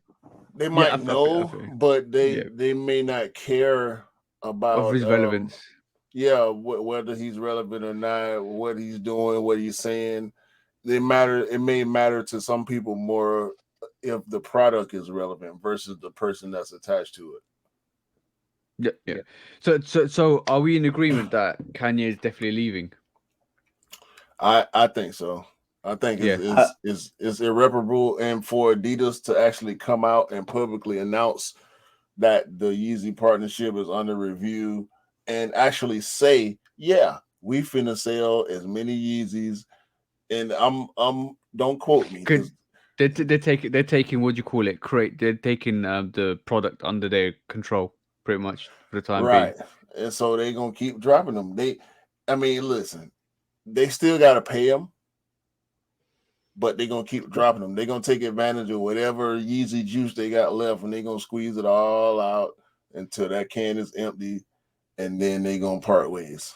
They're That's gonna what I do it. think. They're gonna do the NMD. They're just gonna NMD that Yeezy, and then I feel a lot of people will be fed up by the end of it, and then like literally Yeezy will lose his relevance. I think they're gonna do it out of spite as well, like to spite Kanye as well, just to make sure his brand's no longer valued as what it is. Because I feel Yeah, as soon as you start to flood it, as soon as you start to get 350 variation ones flooded into the market for everybody to get, it's gonna be a situation where all of a sudden, like it's no longer that relevant or important, and or no longer as desirable because there's loads of pairs out there. But don't be fooled if that partnership breaks down, and Kanye leaves Yeezy and Adidas can't use any of the silhouettes, or Kanye can't use any of the silhouettes ever again. I definitely see the price on those Yeezys spiking, massively spiking. yeah, and that's gonna be more tackling fuel for Kanye because Mm. as soon as it's over and the market starts to go crazy on the stuff that you can't get no more, which at that point would be all of it, right? Yep, Like all just of it. like it is with the Nikes, the Nike Yeezys, the prices went crazy on Mm. them. I mean, that's just more tackling fuel for him. That's another um that's another jewel for him to drop when he talking his Brand, yeah. influencer financial genius, all when he because he brag on everything. He He should have brag bought on Reebok. everything.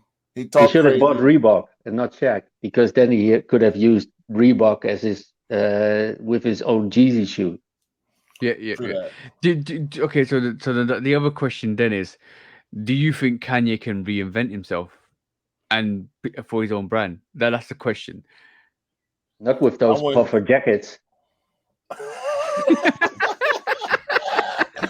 No, bro. Not the jacket, bro. Not the puffer jacket. Nah, nah.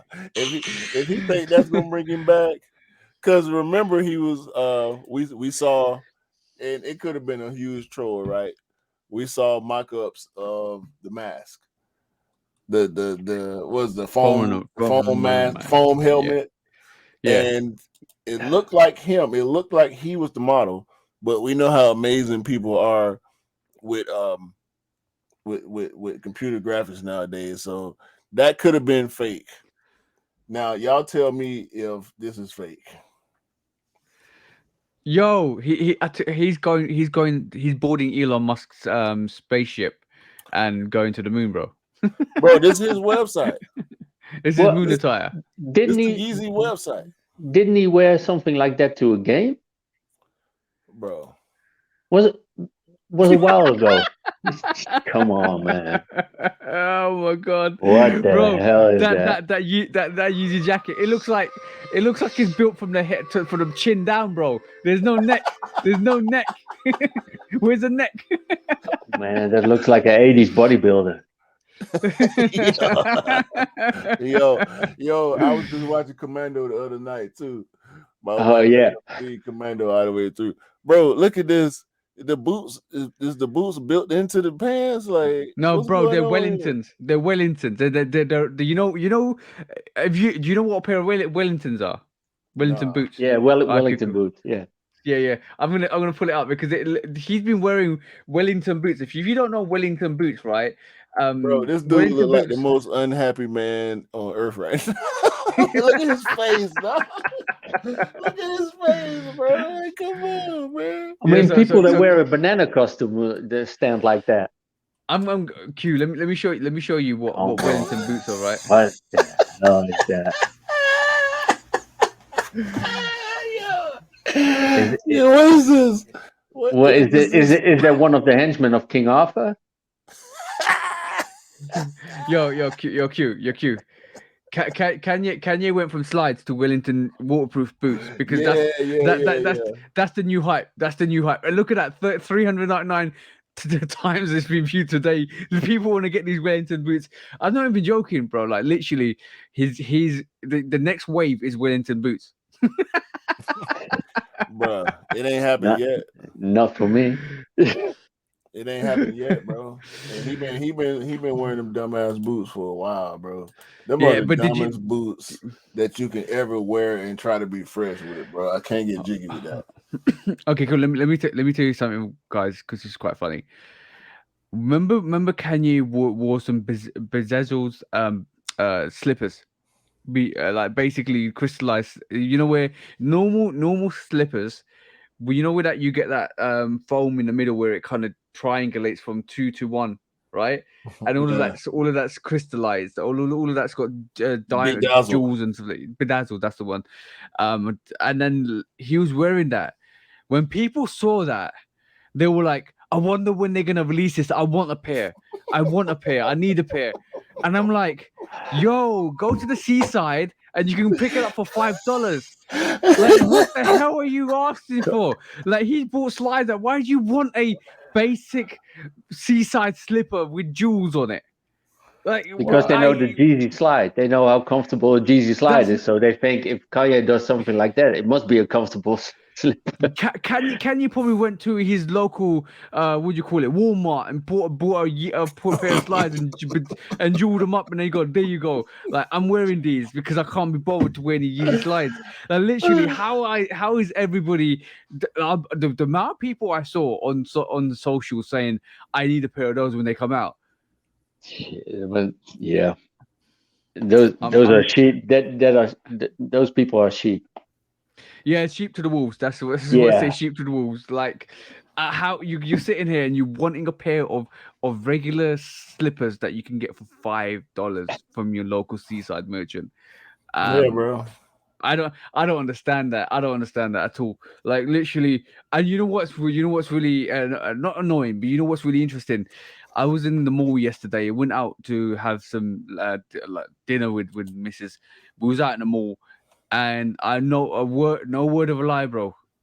Like, one of the younger sneakerheads was wearing slippers with some white, dusty ass, dirty, soled socks, and I'm like.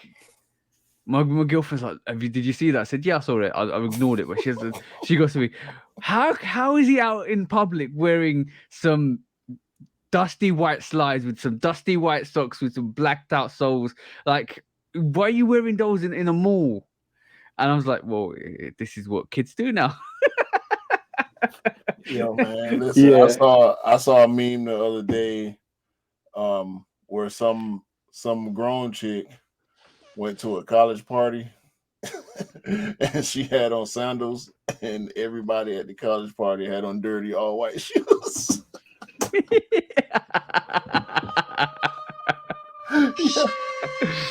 Well, I would Air Force Ones, bro. Some of them, bro. some of them were like kids and like whatever ballerina shoes and shit. How many pandas have I seen in the wild, bro? Like so some of these kids are crucifying these pandas. Save the pandas. Donate to the pandas. I'm gonna keep saying it through this episode. Listen, my wife wore her pandas yesterday. Please believe she got a brand new pair sitting in the cut for when those get dirty or they get too beat up for me to clean them and make them look new again. Shit. Because I clean her shoes just like I clean mine. Okay, cool. So a quick question to both of you guys. What's your thoughts on people that work in the shoe retailer shops? Do you think they should know their sneakers?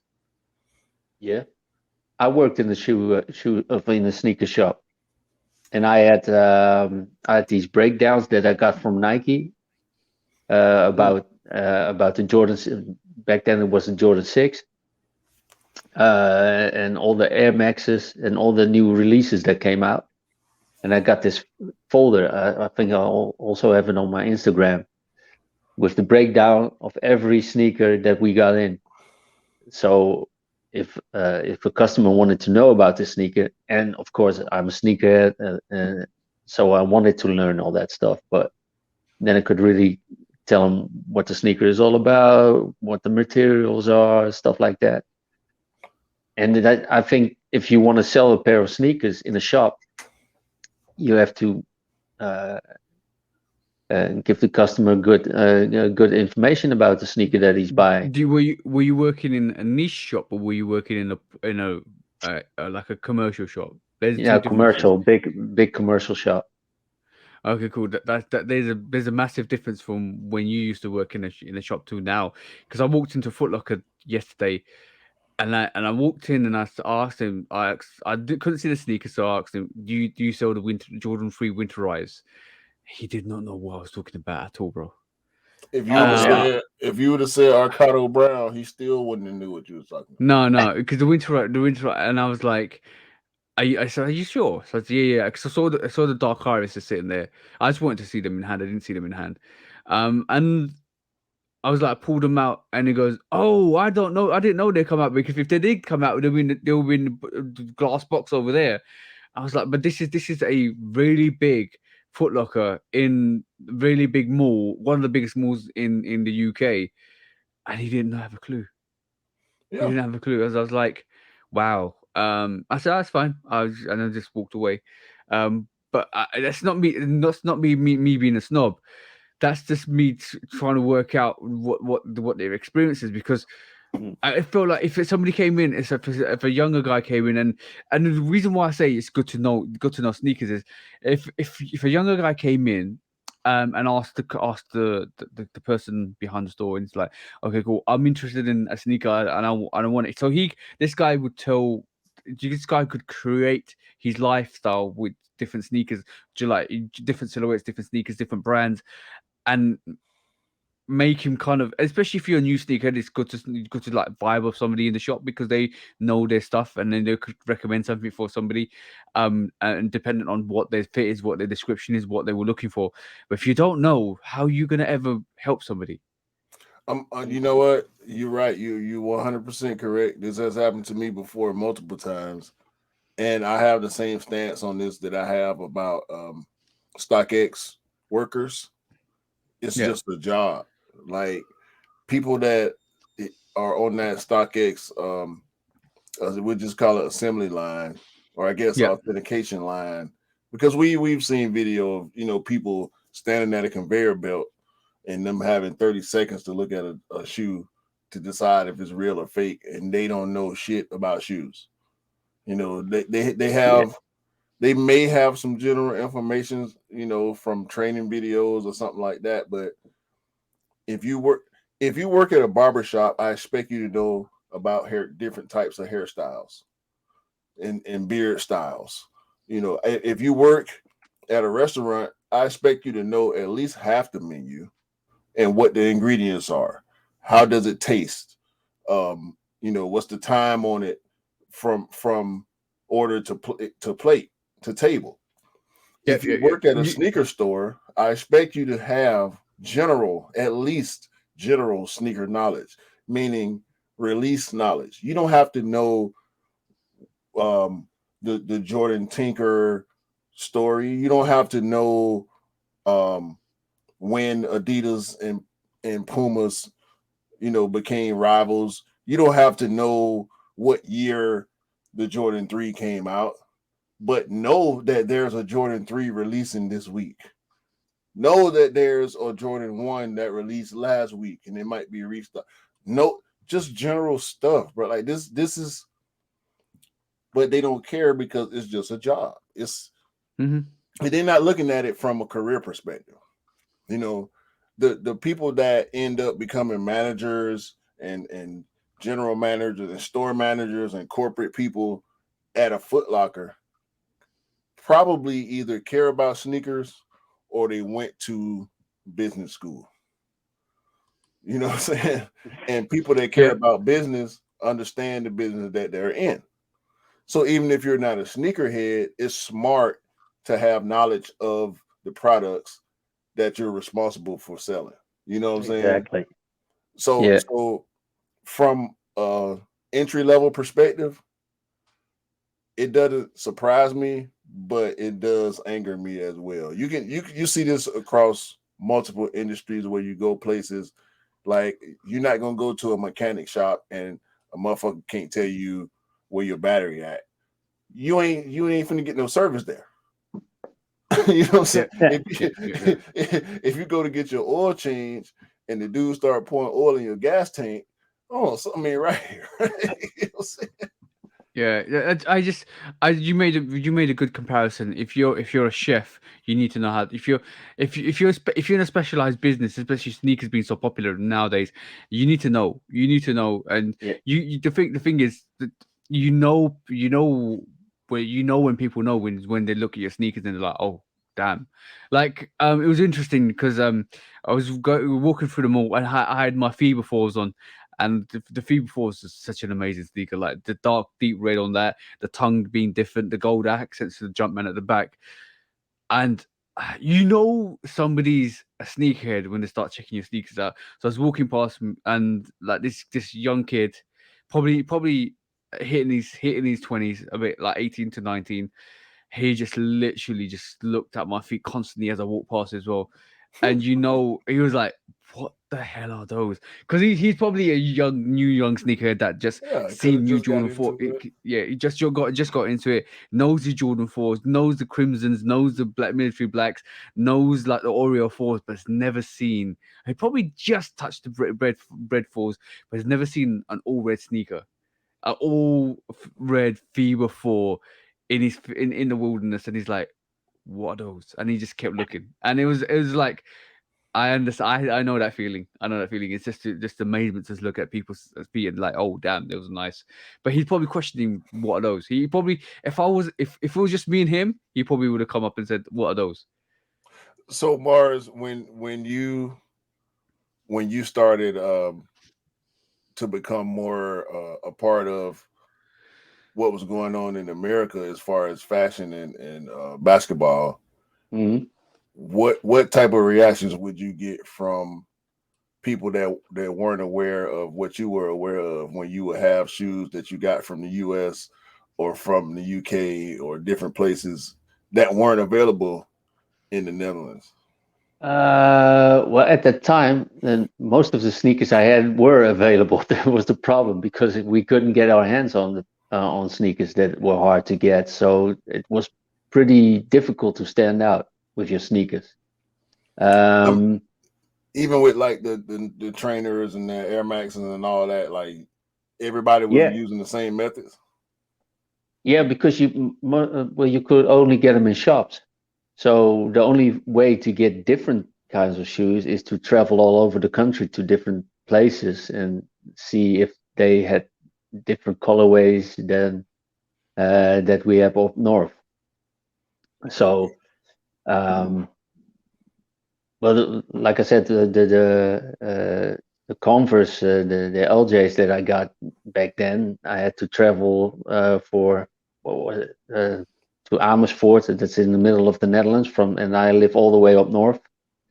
So just to get them, so yeah, many different colorways. There weren't that many options because, like I said, the one time I wanted to order with a card from London, it didn't work.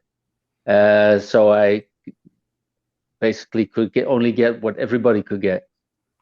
So what was the experience when you had to jump on the train and go out of town to get those Aero Jams? Like, was it a walk in and try on? Was it limited? Yeah. Like, what was it? No, that were not Converse wasn't a big brand anymore back then. So there were only a few sporting goods shops that sold them. And they weren't under the umbrella of Nike, so they weren't widely available for every shop. So that's why I, particularly in that city, found a pair. Yeah, the rest, like I said, you could basically get anything, but not everybody was wearing it because nobody was wearing Jordans. They were available, but nobody was wearing them. Yeah, it's quite ironic that because basically during post 2015 that became the most relevant thing in Yeah. our sneaker that became way more relevant, because like let's just be honest, like, and we're going to talk about the Chicago one because 2015 Chicago one, a lot of people walked into the store and picked them up off the shelves because they're sat. Yeah. And who, like, thinking about it now, who would have thought they would have sat?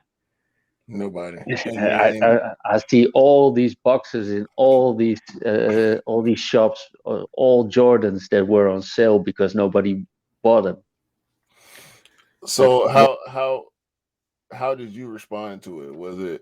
Was you copping still, or were you in the wave of like, nah, this ain't what people doing, so I'm gonna what was it? Was it a choice because you didn't know better, or was it like, nah, this just ain't what we do?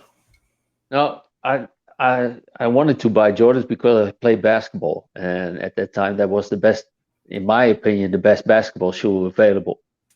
So that's why I wanted to buy Jordans. But still being a student and not having that much money, it was hard to get at first. So was you rocking your basketball shoes too, or was you just hooping in them? I was just hooping in them because I was a fanatical basketball player, so my shoes on court had to be in perfect condition. Yeah. Yeah, it's interesting how that conception's come differed now. A lot of people just wear Jordans to actually wear them as casual sneakers rather than hooping them, because that's changed. A lot of that's changed because of the demand and the hype behind them, and the technology is not as great as it is with the newer releases for the new, any of the new like basketball sneakers. So it makes a massive difference. It does make a massive difference.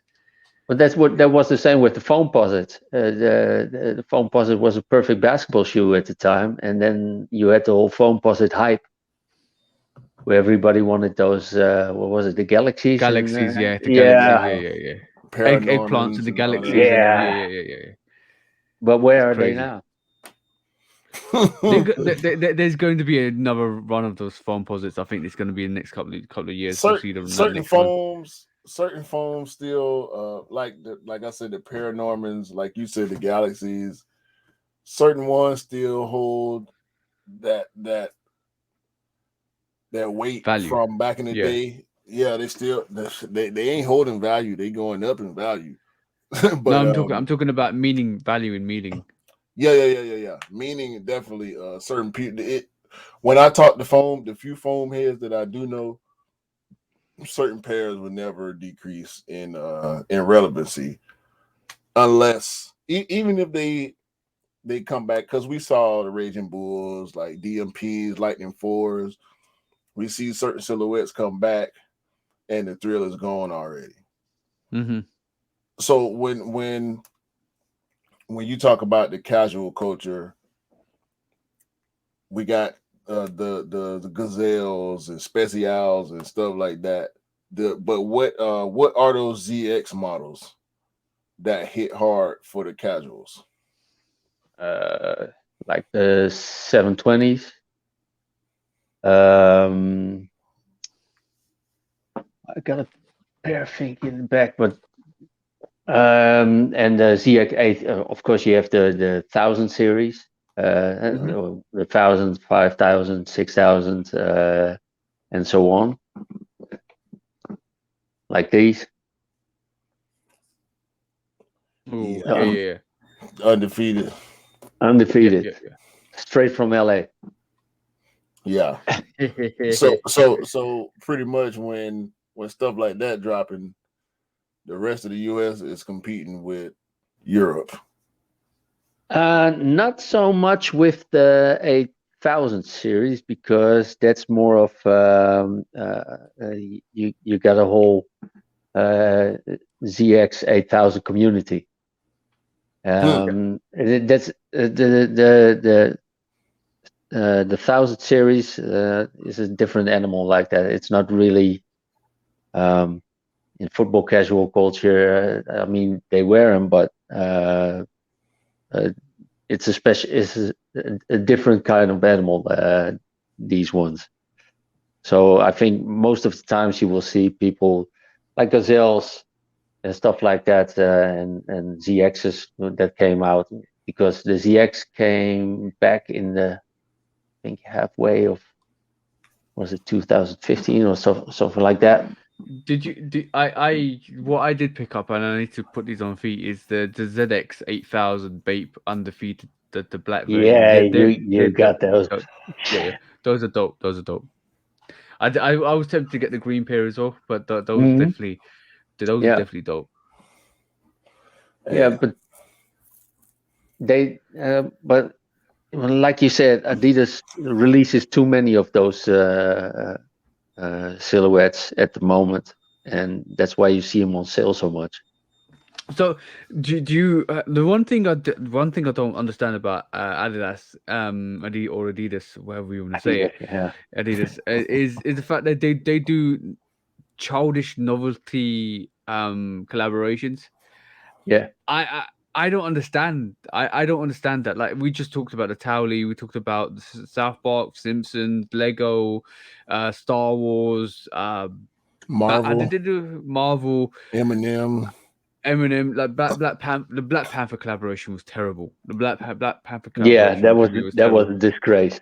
Yeah, and like I don't understand why they do that. I don't understand why they do that. I don't understand who buys them either. No, I don't either.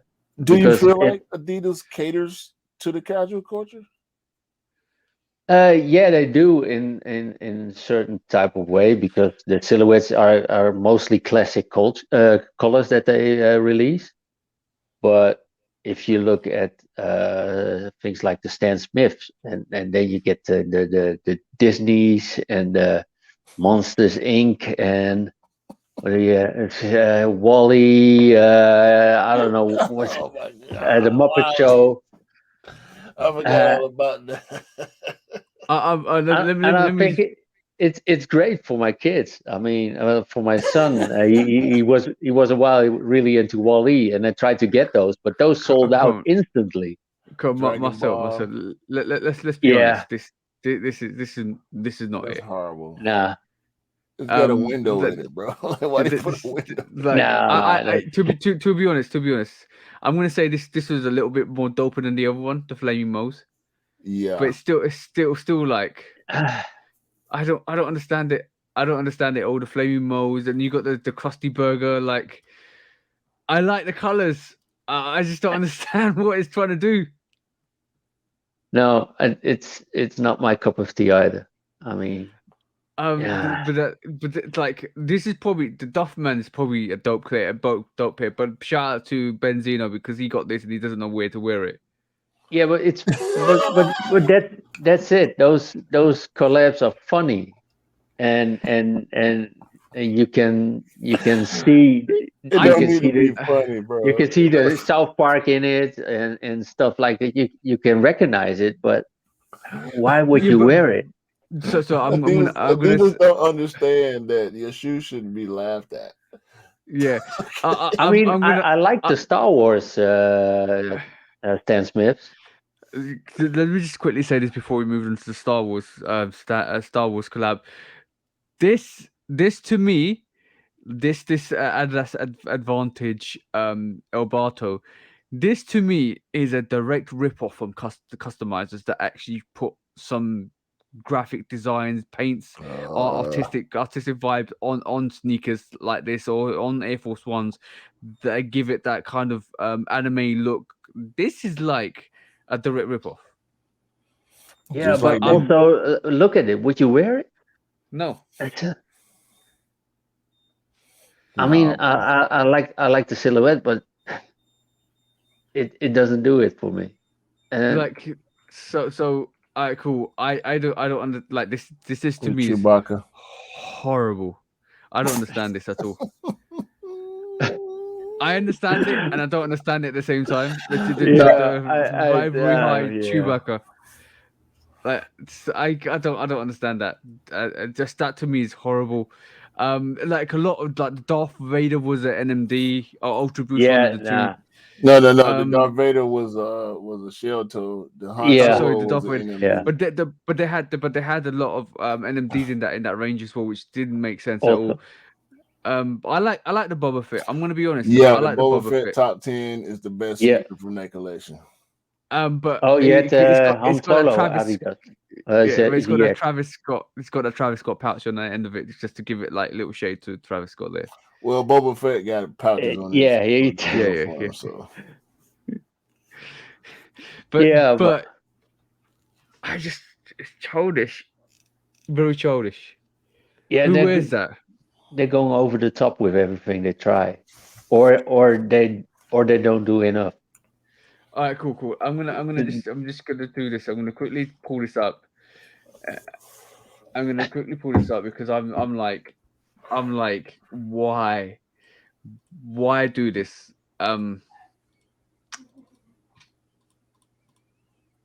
Why do this Eminem collaboration in all the different colors of the rainbow?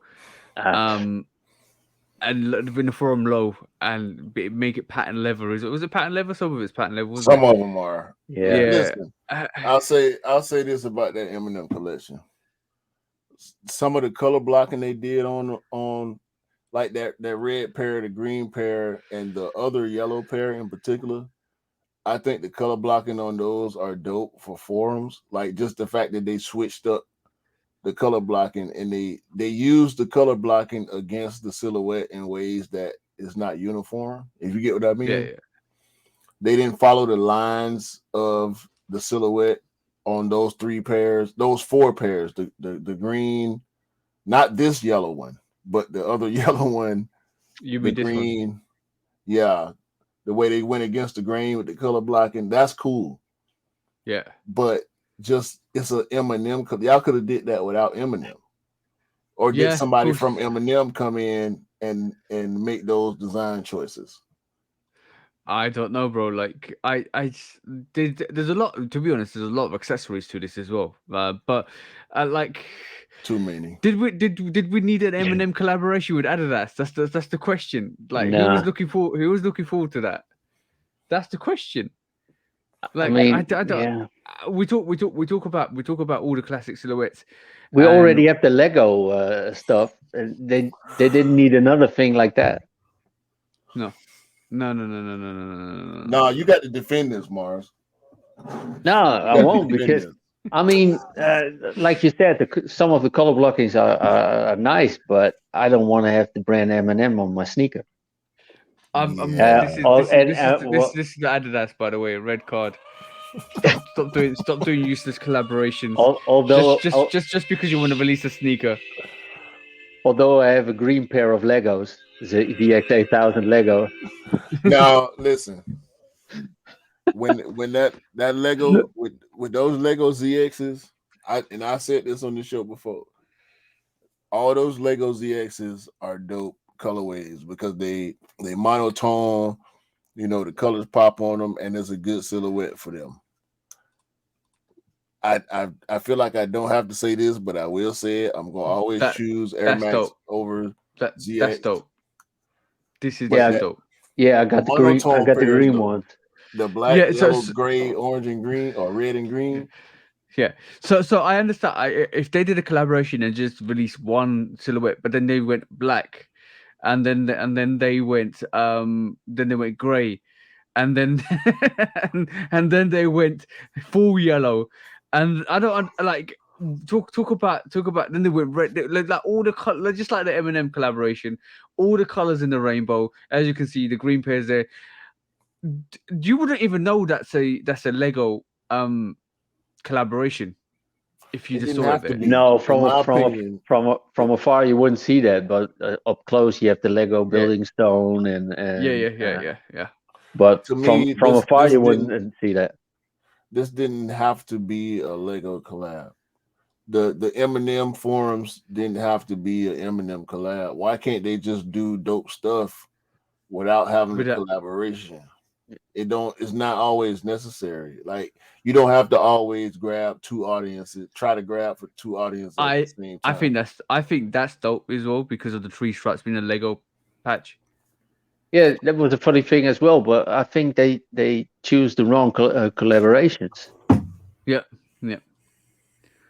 I mean, if you would, I mean, if you look at Nike, they use rappers for the collabs. Yeah. Rappers and designers. Yeah. And Adidas does M&Ms, so yeah, they like candy more than music. Probably the candied rather than the artist. Yeah, because they thought they had a deal with M&M, but not knowing the culture, they had the wrong M&M. They're the chocolate M&M rather than the rap M&M. They should have got the vanilla M&M instead of the chocolate M&M. They probably got told. We got a rapper called Eminem. Do you want it? And they was like, okay, cool, let's sign up to it. And then they got chocolate M&M rather than because when you opened the wrapper, you found out it was chocolate instead. No, they had the white M&Ms. When they had the white M&Ms, they opened the wrapper and they got Vanilla Ice.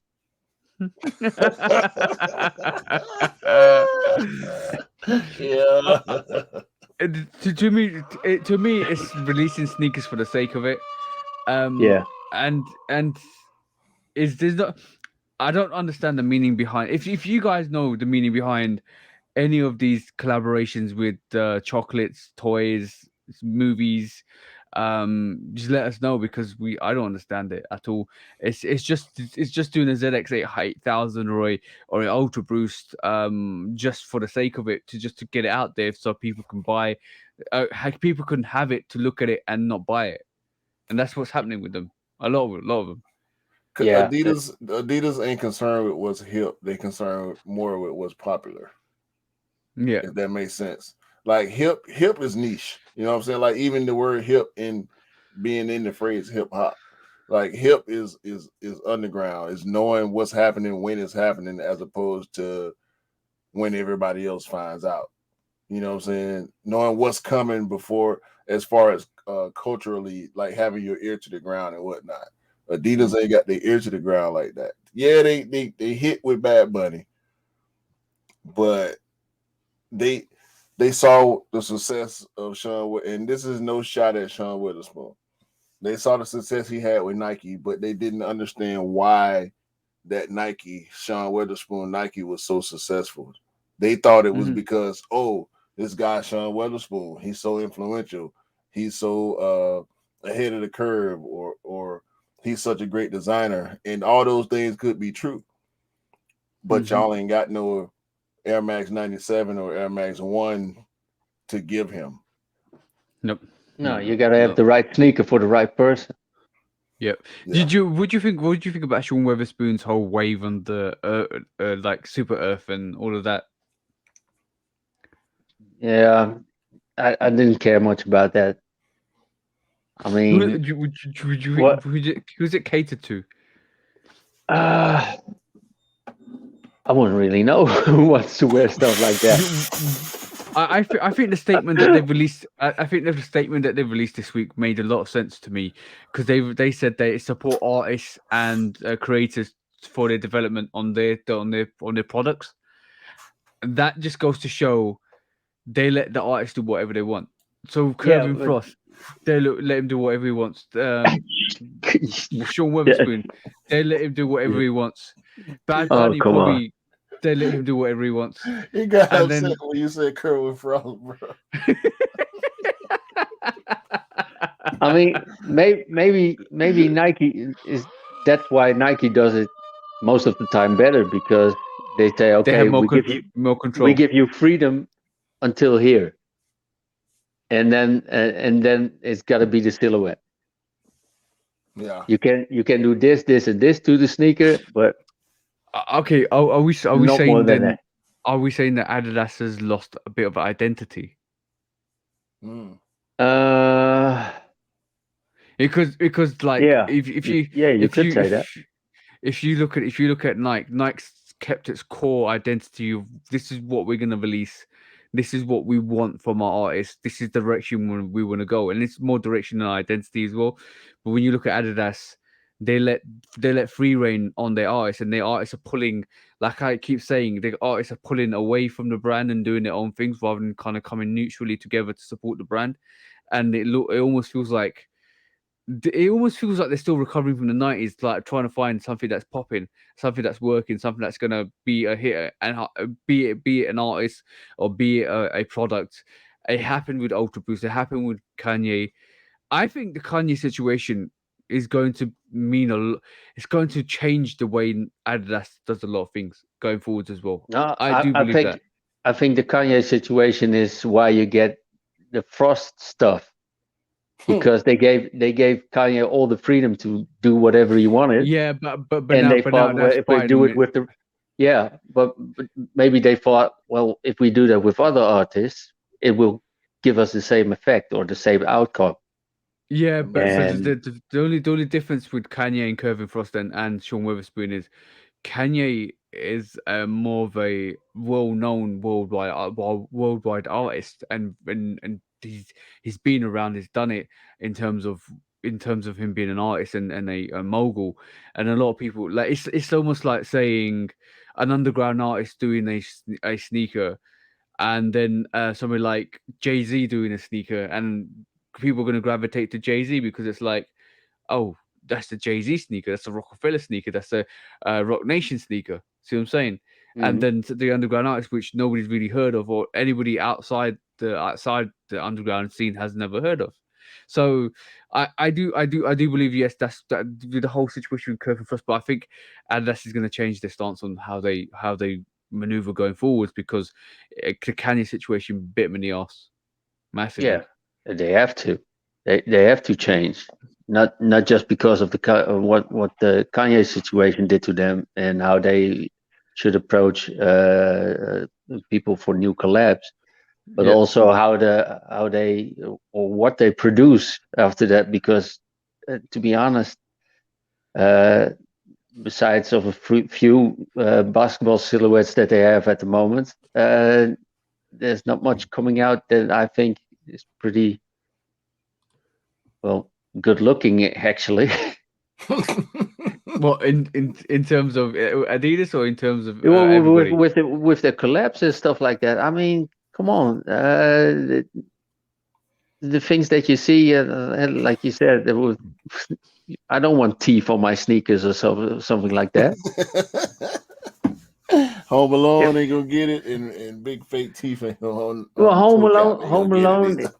I mean, it's Home Alone. The Home Alone collab is bland at best. I mean, it's a candy cane low. It's a candy cane low with dirt. Yeah. It made the red a Yeah. little darker. Put some Home Alone branding on. Like, come on, bro. I don't want no Home Alone. If Nike dropped the Home Alone Jordan 1, I don't want it. No. Also, that's a kids movie as well. Right. And Again, this is If Nike dropped the again, Jumanji Air Max 95, I don't want it. you know what? This is the massive difference between the two brands, because Nike do collaborate, like you said, Nike do collaborations with artists and designers. Adidas do collaboration with artists and designers as well, but they're not hitting. But then they throw in another collaboration, but to do with smoothies, chocolates, sweets. Doesn't make sense. yeah. Doesn't make That- sense. Well, what I can say, the only thing that they did right the past few months, but it didn't hit really well. Seeing them all going on sale were the Forum Highs. Yeah. Forum highs were dope. And- From that I got the KSI Forum high was dope. Like that sold out. That sold Yeah, out. and the quality on them is great as well. So Yeah, that's comparable to a Jordan 1 high. yeah. So, but all those collabs with, I mean, I was looking at them, those collabs for those children movies for my son, and that's fine and stuff. But I wouldn't wear a Wally. Maybe the group, but The thing is, I think they're making these sneakers for the kids from like memorabilia sake, and then when the kids get older, they remember that they wore a Forum or a ZX8000 or an Ultra Boost with the Star Wars or a Black Panther or something like that, just for nostalgia, and they'll end up picking them up in the future. It's reconnecting that the memory, like when you grow older, like oh yeah, I used to have those back in the day. I really like to have one now, and they're banking on that nostalgia factor, especially if it's catered for the kids as well. Anybody that's between 5 to 10, and when in 10 years time, if they do ever release it, they'll be like, oh yeah, I remember those. I want to get those. Hey, they better start doing a lot more in-store releases then. I'm not saying that they don't already, but these collabs better be readily available in hand in Adidas stores if they plan on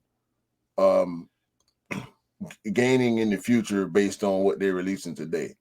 Because listen, I'm not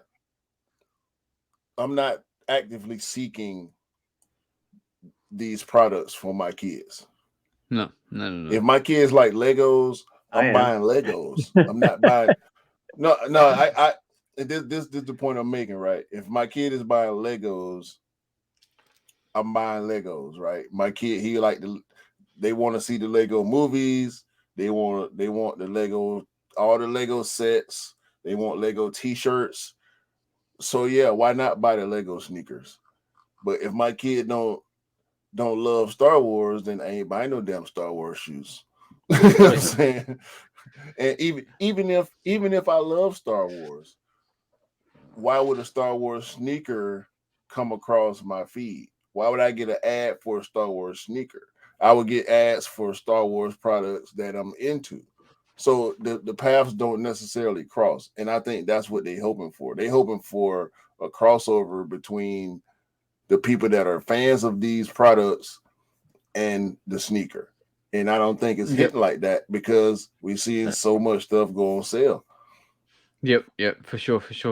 Okay, cool. And let's move on swiftly from the collaboration or the poor attempt at collaborations to something that was exciting this week, because we will swiftly move on to one of the best brands in the world. That is, and hey presto, and one. This is the. What did you say, bro? And one. The Chicago Lost and Found. So this week we heard that the Chicago Lost and Found is going to be a big holiday release in excess of 500,000 pairs. I think it's going to be ranging up to 1,000,000 pairs out there worldwide. This is the holiday sneaker that I was basically saying a while back like Concord. This is the Concord 11. This is the Bread 11. This is the Cool Grey 11. This is the Pattern Bread 1. This is the holiday sneaker that's gonna amp up all the Jordan and Nike sales. This is gonna make them in profit this year.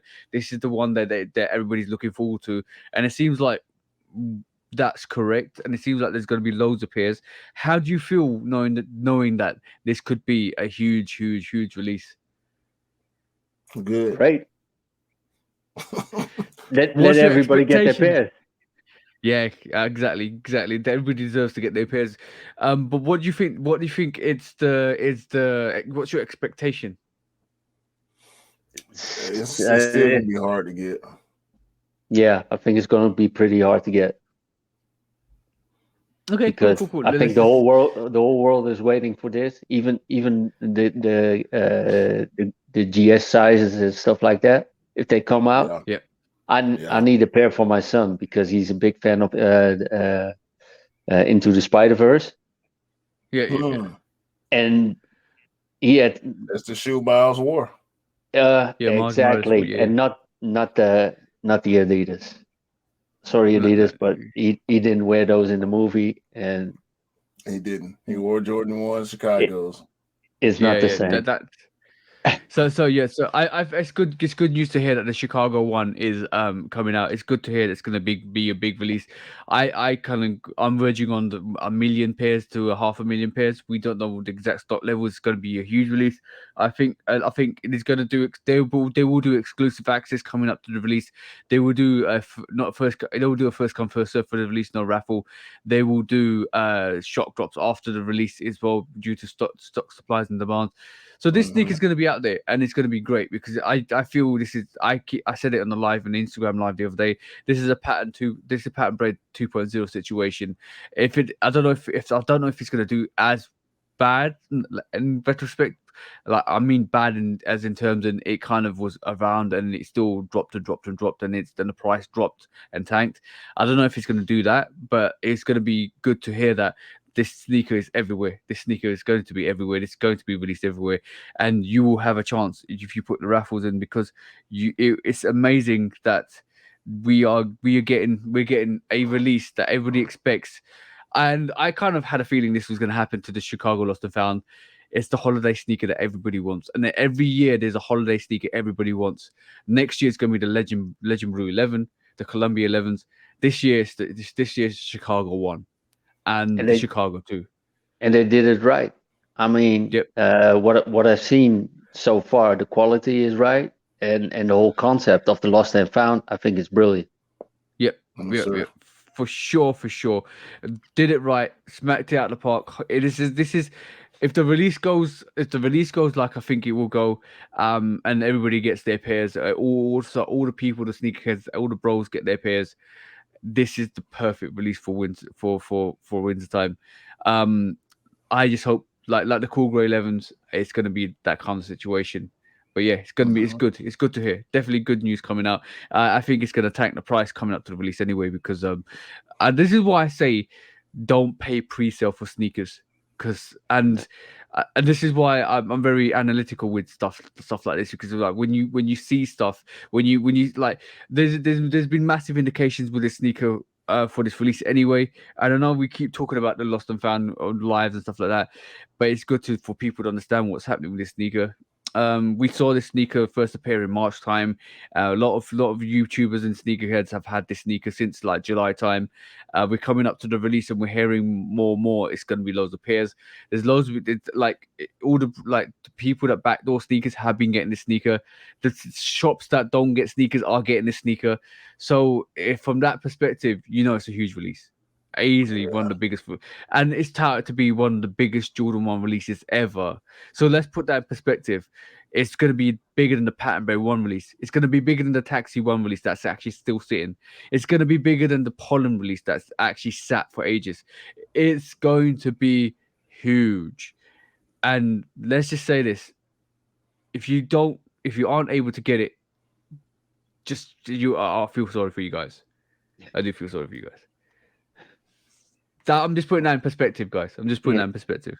We'll see. Maybe hopefully everything go the way it should go. Maybe it goes the same way as the Fire Red. Fire Red 3. Yeah, 503s are still sitting Yeah. in shop. It'll be really interesting if the Chicago one. It'll be really interesting to see if you walk into a retail shop on release day or a week after release day, and the Chicago ones are still sitting. It'll be Nah, really interesting. I can't imagine that, but Not that probably would not in be the nice. States. No, Probably not I'm in the saying States. I'm talking about anywhere. I can't imagine Yeah. that, but it'll definitely be nice for sure. Hopefully that will be what we see.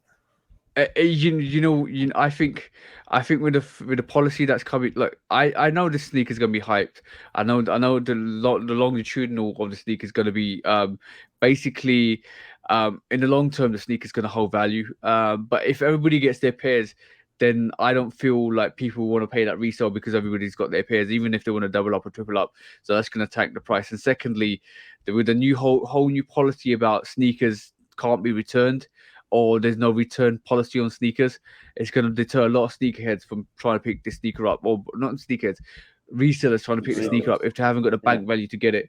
Because like if the price, especially the short term sneakers now, the short term resellers are actually sitting there thinking, I want to get rid of that in 2 months, but if there's no value in that sneaker in 2 months, then or 2 or 3 months, am I going to risk it? Probably not. Yeah. So let's go. Let's just see what happens with the release, because it's good times, bros, good times. Looking forward for those. Yep. It's your fault. Another. Well, how's it our fault? The Jordan blame's 1. always the blame's always thrown on the. Well, by the way, we're not influencers, or we're not. We just love sneakers and do review of sneakers. Don't call us influencers, Exactly. or we just do this for fun. Until we get paid, and we can call it a proper job. But but I see something interesting coming up as well, because basically I did mention this the other day. This silhouette is getting more of a push, and it's this, bros. The Airship or Team Orange actually released last week on Trophy Room in store. It's got backdoor bodegas actually got a raffle. I think it's an in-store raffle as well. The MM Airship came out, and now we see the Team Orange Nike Airship SP come out. It looks like there's a big push for the Airship, bro. There's a big push. I'm with it. Yep. I wish they would have did a wider release, because I do think there's a little bit of cap doing an in-store only at Trophy Room, like kind of trying to bring the community back to rocking with Trophy Room. Yeah, I think also they're trying to remind people the Trophy Room 7's coming out as well. Right. That's what I mean. Trying to bring the people back to Trophy Room, just in general, because of the Trophy Room 1 situation. A lot of us, myself in particular, hadn't been rocking with Trophy Room, and I was trying to get to be in on Trophy Room from the time I heard about it, but the Trophy Room 1 situation took me off of that. But I'm cool with airships, getting the push. Yep. It looks like the Airship's getting a push, which is good. I think there's going to be a bit of a retraction with the Jordan 1, and then a bit more of another alternative silhouette to the Jordan 1. Here you got the Airship, so it's going to be interesting to see.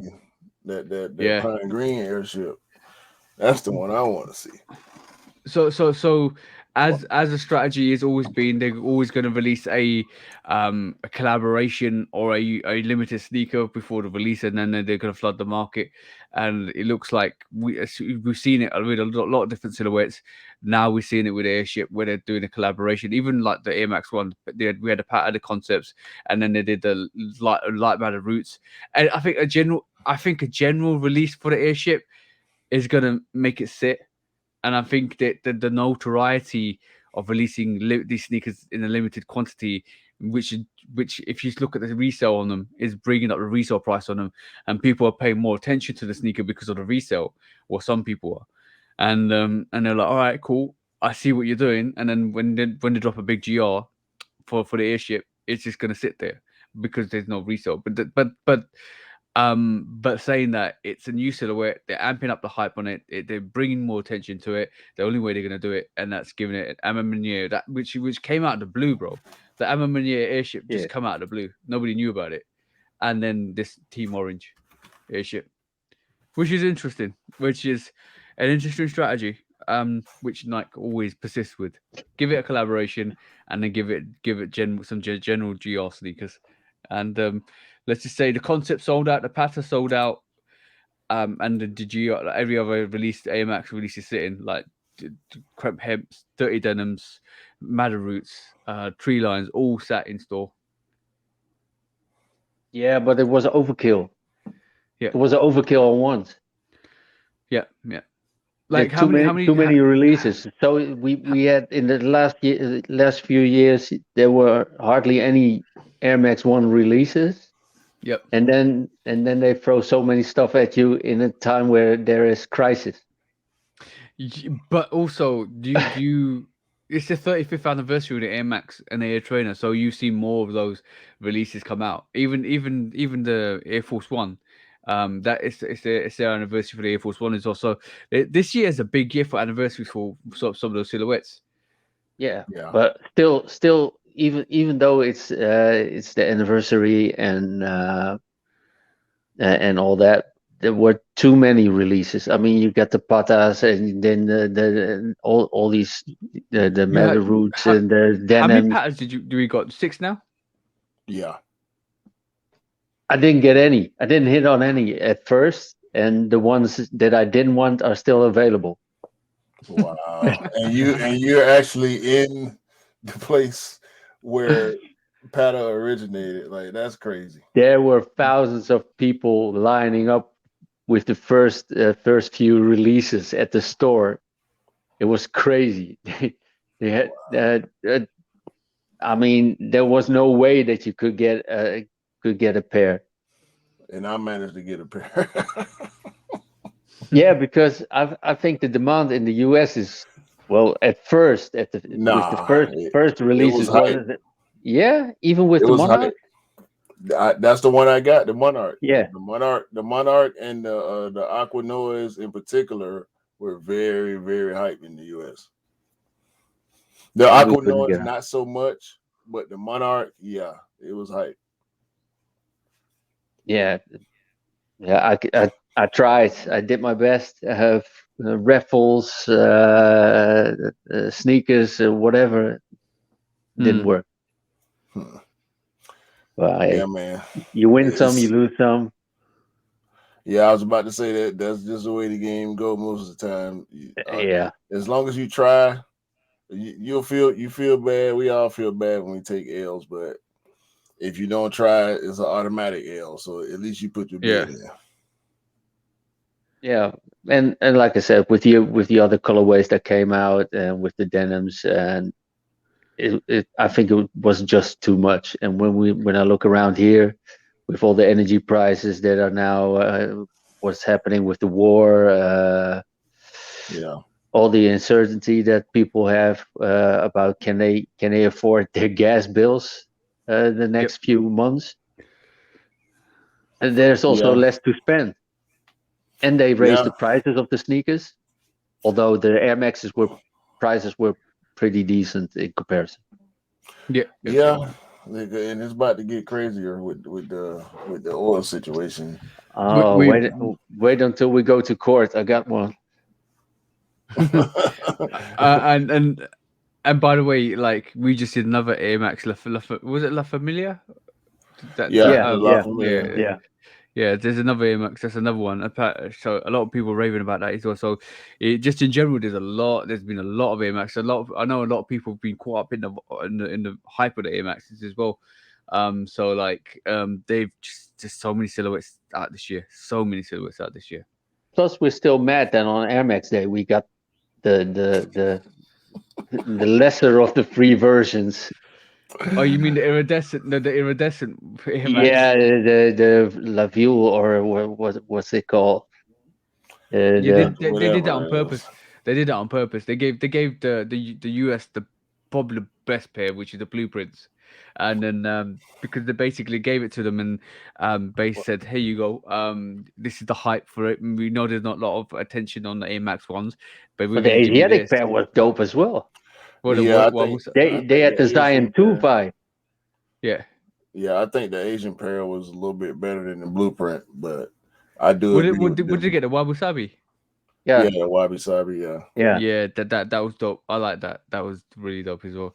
But it's a switch up between the two. But then they gave the Europe. They know Europe hype for the Air Maxes is massive, so they gave us some. Yeah, we know it's like what country has the less hype on Air Maxes? US. All right, cool. Let's give them the blueprints. Yeah, I mean that's What's the other that's country? Nike. That's Let's, Nike reverse psychology. I yeah, mean, we give Europe all the Jordan releases first, and then we let everybody in the US drool about them, hmm and then we're gonna release them there, and then with lesser pairs. that but make a really lot funny. of sense too because Yeah, they know they get a lot of money in the U.S. to Yeah, release yeah. them elsewhere first to make us more hype about them because we starting to see them. Yeah, but is it though? Is it though? Like basically, if you think about it, the taxis, the taxi sat, the Georgetown 60 sat, the Midnight Navy 60 sat, the Green Bean 5 sat, a lot of sneakers are sitting. So you guys are probably thinking, wow, all these sneakers are sitting in Europe. I wonder if I should go. It's even though it's a reverse psychology, and I believe Marcel, what you said is correct. It's really funny that they were hoping that would happen, but it's not because everything's sitting. yeah. The 5 and 3 sat as well. So like everything's sitting. How do they probably thought Europe will eat all of this up, and all of a sudden we'll be in a point where the US will just instantly sell out. It's not happened. It's not happened. That's crazy, man. Hey, it's listen, but more sneakers for us. I'm glad I got friends in the UK and the EU. So when stuff do sit, if I need it, I can reach out. I Yeah. might have to pay a little Yep. extra, long as it's less than the resale price. We good to go. But by the way, before we move on to our last segment, because I think we're going down that route. It's loose shoes are dump. So we always do this with a new guest. As it was an interesting conversation with you Oh my today, bro, God. because basically we always like it was good to kind of this is more of a deep dive into Marcel's sneaker career, sneaker history, and his opinions between Adidas and Nike Oh and my stuff like God. that. So Sorry, so now I'm fiddling around with the lighting here because it's getting he's getting dark nervous. outside. Look, Nah, you Marcel's getting good, bro. nervous. You still good. Marcel's getting a bit nervous. Spotlight's on him now. Lose, choose, or dump. Right. So we always do this. Yeah. So you lose something, which means everybody else gets it. You choose something, everybody gets it, including yourself. So if you lose something, you mean you don't get it, everybody else gets it. If you choose something, everybody gets it, including yourself. And if you dump something, you basically dump it out of existence and history. So as we see with every guest, we ask the same question, and it's good, interesting insight to see what they pick. So it's either hype sneakers, OG sneakers, or GR sneakers. What you're losing, what you're choosing, what you're dumping. I'm losing GRs. Okay, Um, so basically you don't want GRs, but you let everybody else get GRs. Everybody else can get GRs. Yeah. Okay, cool. I'm choosing OGs, Okay, Yeah. and cool. I'm dumping the hype. Okay. I don't So- care If- about hype. That's why I got into hip hop back in the days, because underground hip hop, because I wanted to be different from everything else, and Okay, music cool. catered So to me. when we talk about hype, we're talking about the pattern collaboration with the concept collaborations. We're talking We're about talking about anything that them undefeated ZX he pulled up. Yeah, if it doesn't matter if I get the OG ZXs. Okay. I'm happy if I get the OG Air Max 1. yeah. I rather have that one than the Pata. Yeah. That's understandable because basically, being a sneakerhead from 1983, nobody can actually really say that like properly with their chest out. Being a sneakerhead from 1983, I'd expect that answer for sure. Yeah. For sure. OG And because then I was already 10 years old. Yeah, you live through the age, you live through the OG hype. You live through the OG Yeah. hype as well. Yeah, So- that's so what it- the OGs are the sneakers which I fell in love with. So Yeah. Exactly. So you have to be there to see it, to experience it, which is why I think we knew the answer already. So that was our lose, choose, or dump for this week. Is it that time again where we have to kind of justify or take people to court? You know what time it is. When resale is too high. Damn resellers! Order! When hype beats go too far. These damn hype beasts! Order in the court! Order! When the back door opens. Guilty! It's time for Order in the court! the sneaker court of public opinion.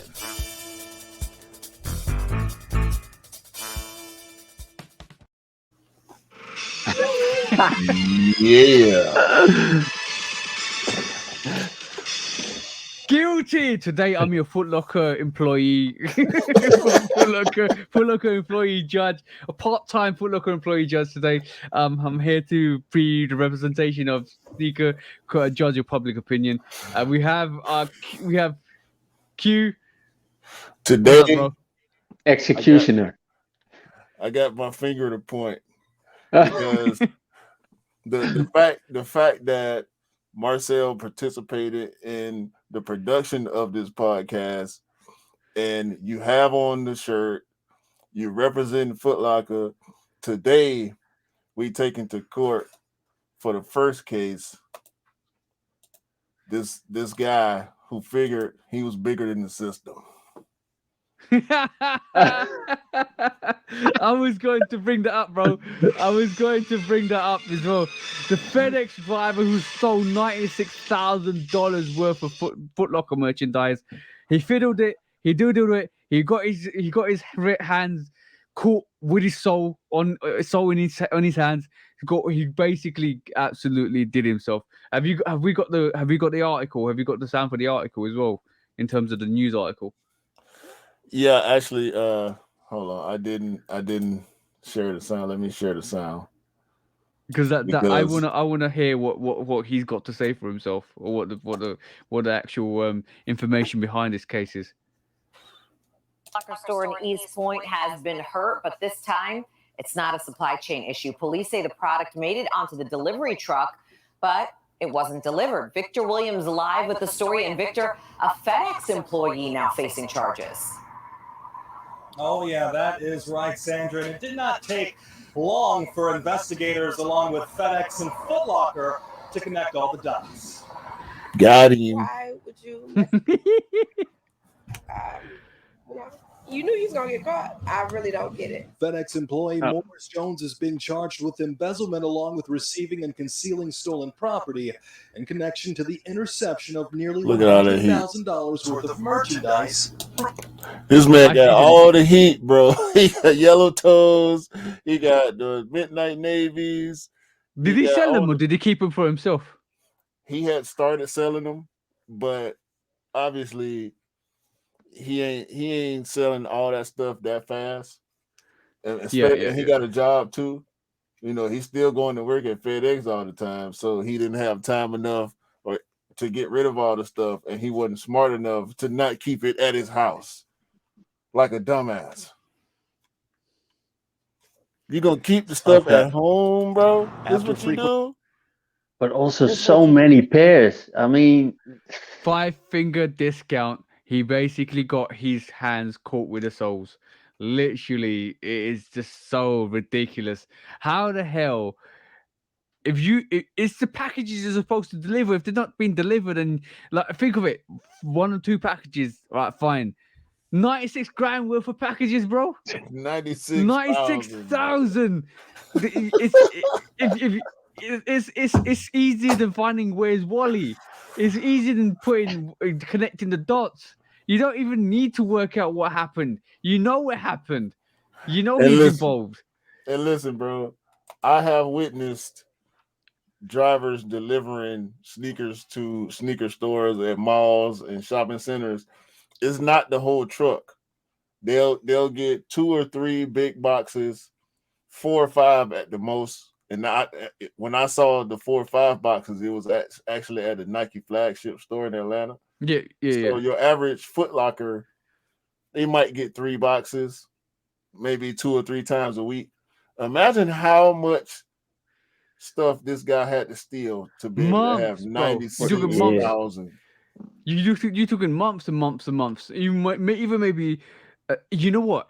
He probably thought, I got away with this one. The next one, I got away with this one. The next one, I got away with this one. And he just got carried away. And he thought, I'm never going to get caught. You know what? I'm invincible. And all of a sudden, like, the feds turn up to his places. And, where's all your Where's the sneakers you're supposed to be delivering? That's ridiculous. Yeah, 96,000. Yo, he got caught with the cherry on top. Yeah. before he even kind of got into the main course.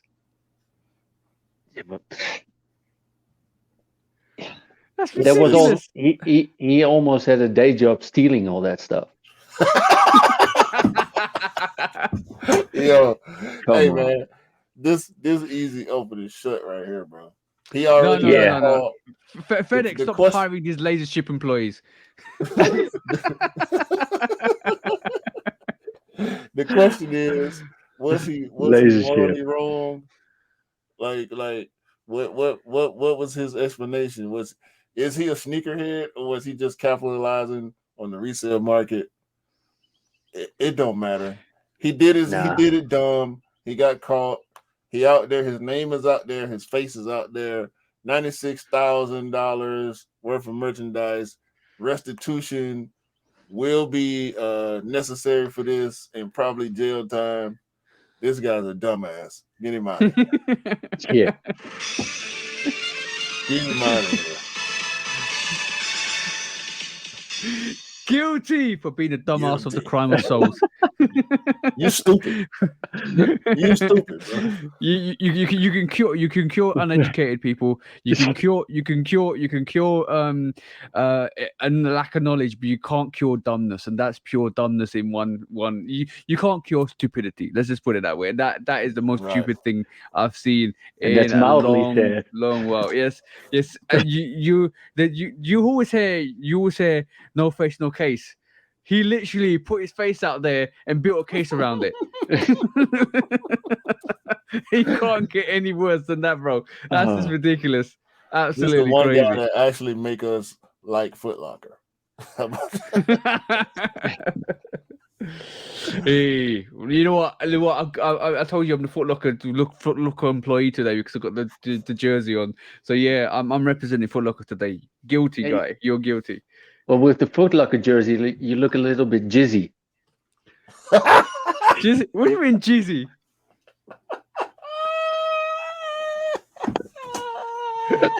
What do you mean by that?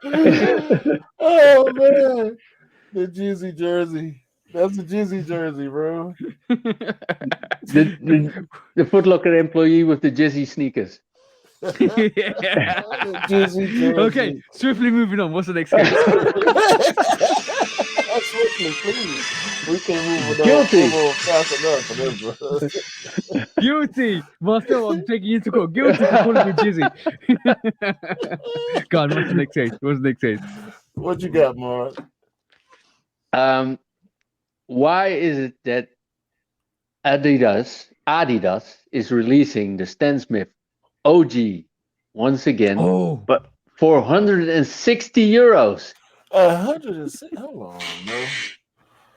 Oh Lord. Why? You sent this to me the other day. You sent this to me the other day. I mean, 160? it was back in the day before we had euros. We had guilders that were half of the price of a euro, and back then they weren't even 160 guilders. So let stand alone 160 euros. I mean, that's almost the price of a Jordan High.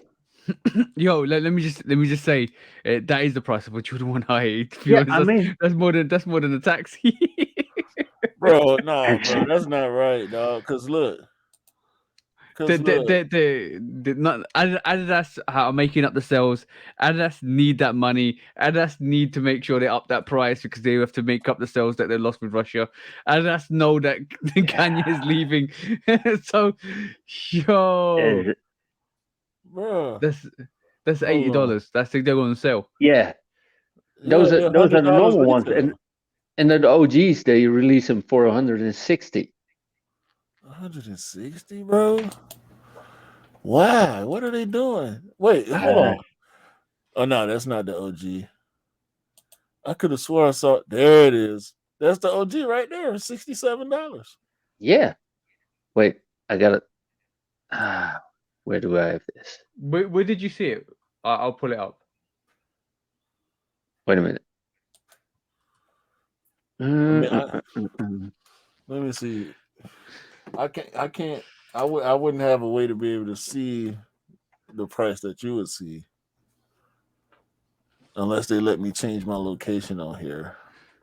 I did. I think you sent it to me before, Marcel. Let me just double check. Now people are thinking I'm going crazy. Maybe it's my age. No. So what are you used to? Oh, here it is. It's on the Confirmed app. Oh hell. Okay. You see that? Yeah. Screen's a little bit dirty. I'm just gonna go to Confirmed app. 160. Are you serious? Yep.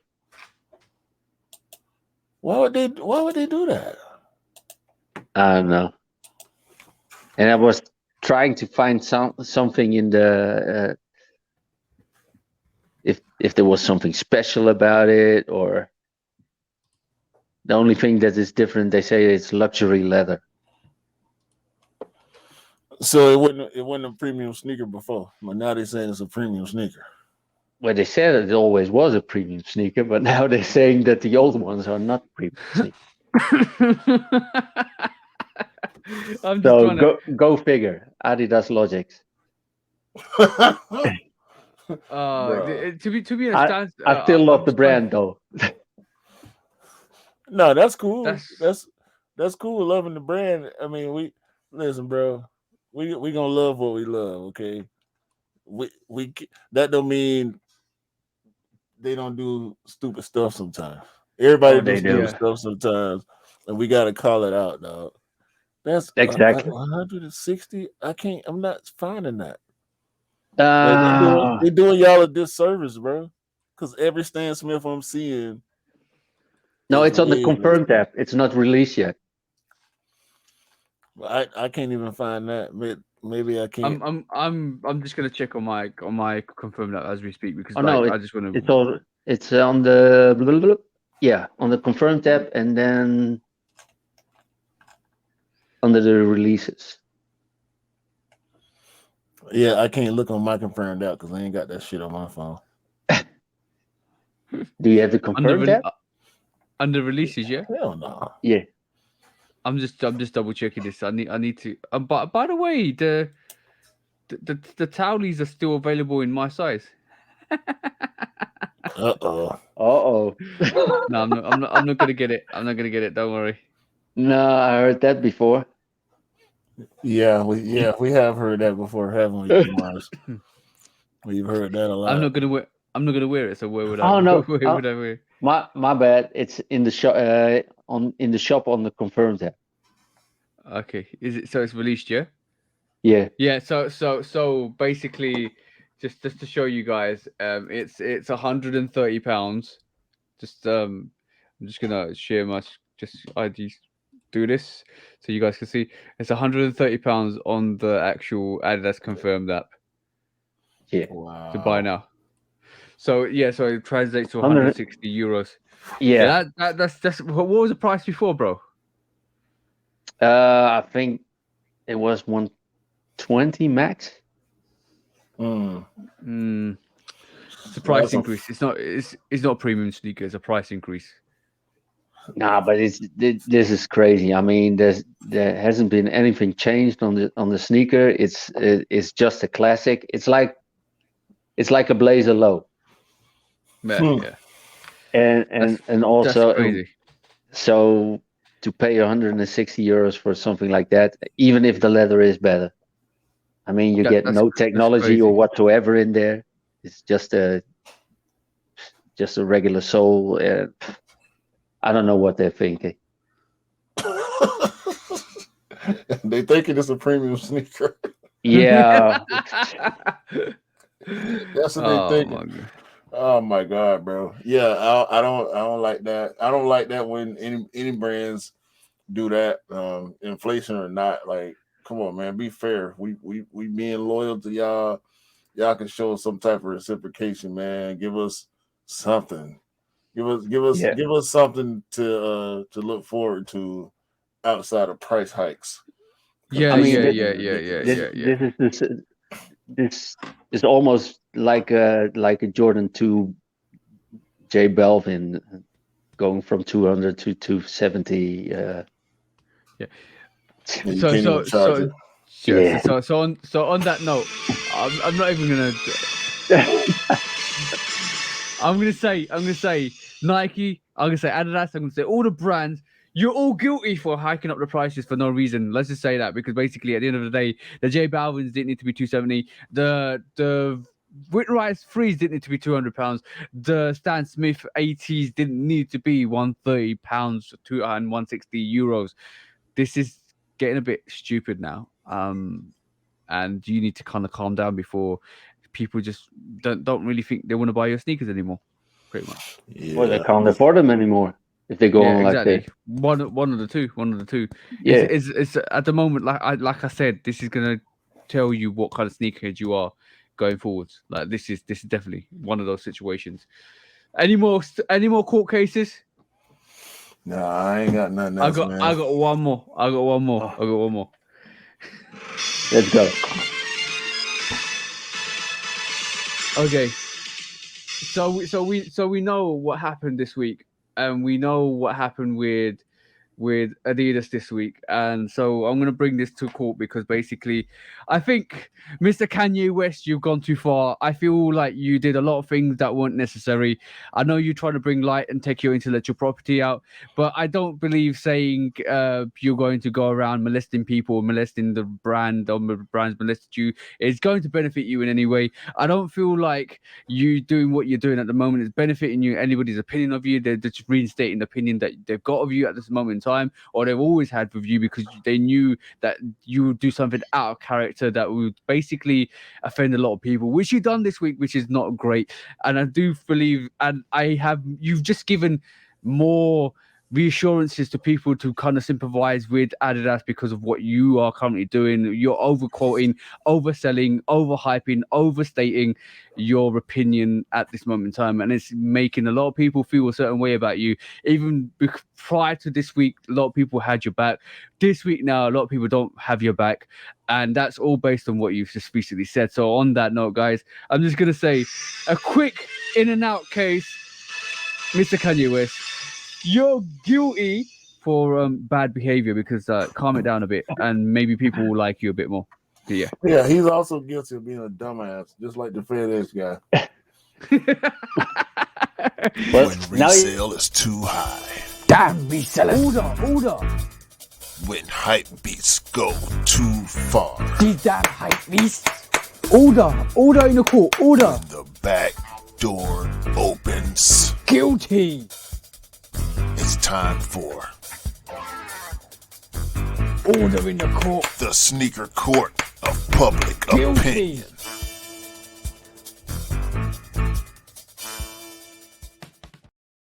That's crazy. Like literally, two dumbasses of the week. Yeah. Well, I didn't know Kanye worked for FedEx. Apparently, it was just as stupid. Like that's short-sighted on both of their parts. Yeah, I really want to support Kanye because of if he feels like his intellectual property is stolen, but now with the stuff he's doing, it's just kind of making people not really want to mess with him anymore. Again, he's done a lot of the three most controversial things Kanye's ever done, and number one has to be put that Donald Trump meetup with the MAGA hat. Yeah, make America great again. The fact that he said slavery was a choice, and now he's put the White Lives Matter T-shirt on. Definitely top We 3 always, dumbest things. I mean, the White Lives Matter T-shirts is up for discussion, but just for him to wear it in with what the reason why he's wearing it is all wrong. and Yeah, it's all out of context, bro. It don't make sense. There's let's not even mention it because we know why the Black Lives Matter happened. We know Yeah. what the meaning behind that is. And even though some people took advantage of it, maybe that's what he's trying to highlight. But nobody's really understanding what he's meaning when he rocks a White Lives Matter T-shirt. And in reality, all lives do matter equally. And Yes. that is a stance that everybody should be taking. But the reason why there's a Black Lives Matter protest and because it's you can see the It oppression. felt like Black Lives didn't matter, so they had exactly to that. amplify that Black Lives also matter. Exactly, Right. but the fact that the fact that there's certain things coming up with certain quotas of course all lives matter, and then that's the understatement. That's the understatement of the century. But Mhm. when you have one lives that clearly don't matter or is shown to not matter, then you have to kind of show the camaraderie to come down and actually kind of build that and make sure everybody's represented. And that's what the Black Lives Matter was always about. So yes, it's a bit of a foolish thing to do. And then those are the 3 most dumbest things that Kanye's obviously done, and it's like That we know of. that we know of. Along, Slave. I just don't understand the fact slavery was a choice. along with him publicly bashing his family. Yeah, Yeah. he out of control, bro. Like you said when we spoke earlier this week, he just out of control, bro. It's sad. It's sad to see. It's troubling to think about, and I do know several people that have told me for a while ago that they sold their Yeezy collections and they would no longer shop with his brands because it's always something like once a year there's something like this White Lives Matter situation that he just can't stay away from saying stupid stuff on TV and in interviews. And the thing is, what's really interesting is he believes it wholeheartedly. At least he makes it look that way. Yeah, he does. I don't. Yeah. Well, he's so out of touch with reality that he doesn't even deserve a sneaker. Marcel saying, get him away from your brand. No more. But the thing is, the as we say, this podcast is the podcast and the court case is all based on public opinion, and it's not looking great for Kanye at this moment in time. We were supporting him last week, and we were saying, okay, cool. If that's the situation, that's the situation. He didn't need to do what he did this week, bro. Nah, and listen, my points, all the points that I think we've all made in support of him are all valid points still, which is why we were able to be we being objective is what I'm trying to say. It's not I don't wish Kanye died or hate his guts or nothing like that, but I just can't support stuff that I feel like is just dumb behavior. And it's going to always be that. He can come out tomorrow and make a great point about whatever. And if I think it's a great point, I'm going to agree with it.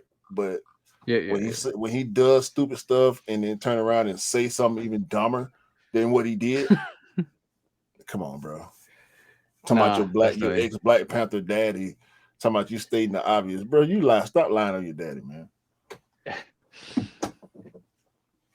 On that note, I think Marcel, it's been great conversation with you. It's good. This episode was informative, very informative, and very like a conversation with old sneakerheads. Let's say that it was a good conversation with old sneakerheads. Old sneakerhead. Is that a compliment or a? No, it definitely is. It definitely is because and the only comparison I can really make as far as people with UMARs is a guy like Cam. and a guy like Miller, because you know, a guy like Retro Rick, like y'all go back so far in the sneaker culture, not just, you know, just being like, for years we've all been here, but I haven't always been as entrenched in the sneaker culture as guys like you all are. And that's what me and TJ appreciate about y'all, having these conversations and getting the history and the knowledge, and also the cultural differences, and being able to put the pieces together to make a beautiful sneaker picture. You know what I'm saying? Yeah. So yeah, Yeah, man. but that's I mean, also talking with you guys, with all the knowledge you have, with all the latest. Well, I can't even imagine how you get that all in your head. I don't know, bro. It's not always a good thing, trust me. I was literally thinking all of that coming in, knowing all the coming models, all the colorways out the top of your head. Yeah, man, it gets hard, and you know, I'll never claim to be an expert. I just pay attention, and you know, we do our research, and we try to be as accurate as we can be. We make mistakes. Everybody make mistakes, and we admit to it, and we learn from it, and we keep moving, bro. Because we here for the sneakers. We here for the controversy, the news, all that, bro. But just because we love to do it, and we want to share that with everybody that feel the same way we do. And we know you feel the same way. You've been the bro, like you said, ever since you hit me on YouTube about the sneaker that TJ helped me get. So that's another full circle moment right there, because if had I not met TJ, he wouldn't have told me about Collect, and I wouldn't have been able to get that sneaker for the price that I got it for, because I wouldn't have paid no more than that. You know what I'm saying? So I got it. I actually got it for less than retail. So damn. Yeah, I got it for it was 203 retail. If it released in the US, retail would have been 225 easy, which would have been 243. So I end up getting it for less than retail. And look at us now. We all pros. We shine in international, you know what I'm saying? We trade information with each other, and it's just all love, bro. Like, we love it. I appreciate it. Yep. And on that note, do you wanna count us down, bro? For the 38th episode of the shoot. I want to thank you guys for having me on, and for finally having a chance to talk to you guys live. Yeah, we finally see you. We finally see you as well, because you never post your picture on Instagram, so we finally see you, Marcel. So yeah, stop trolling and blaming us. So, so yeah, man. On that note, bro, you would do the same if you would buy Adidas in the next couple of weeks. Then you probably blame me. You know what? I'm about Never gonna happen. I know. If I do, I guarantee you'll be the first one of the bros to see it. Marcel will be the first one on your neck, bro. It's okay. It's okay. And with all the Adidas slander I didn't gave out throughout the years, I probably deserve somebody to be on my neck a little bit if I buy a pair. So I'll take it, man. I'll take it. No worries. Yeah, man. The bros, the return of the bros. We got Marcel in the building finally. So now y'all can put a face with the name that we constantly dropping on the podcast. We got more bros and sisters to come. Of course, we got more content. We got more jokes. We got more love, more hate. We got more everything. You feel me? As long as there's more dumbass behavior, we'll be trolling back onto the Chudo podcast. yeah. And on Shoot Dog React. Yeah, that's coming this Wednesday. For Mars, for the bro TJ, for me, we're gonna leave everybody information in the comments, man. Y'all have a great day, great month. Finish out this year strong, man, and hopefully everybody can cop them Chicago Jordan 1 lost and founds, man, for it's over with. Peace out. Peace. Peace.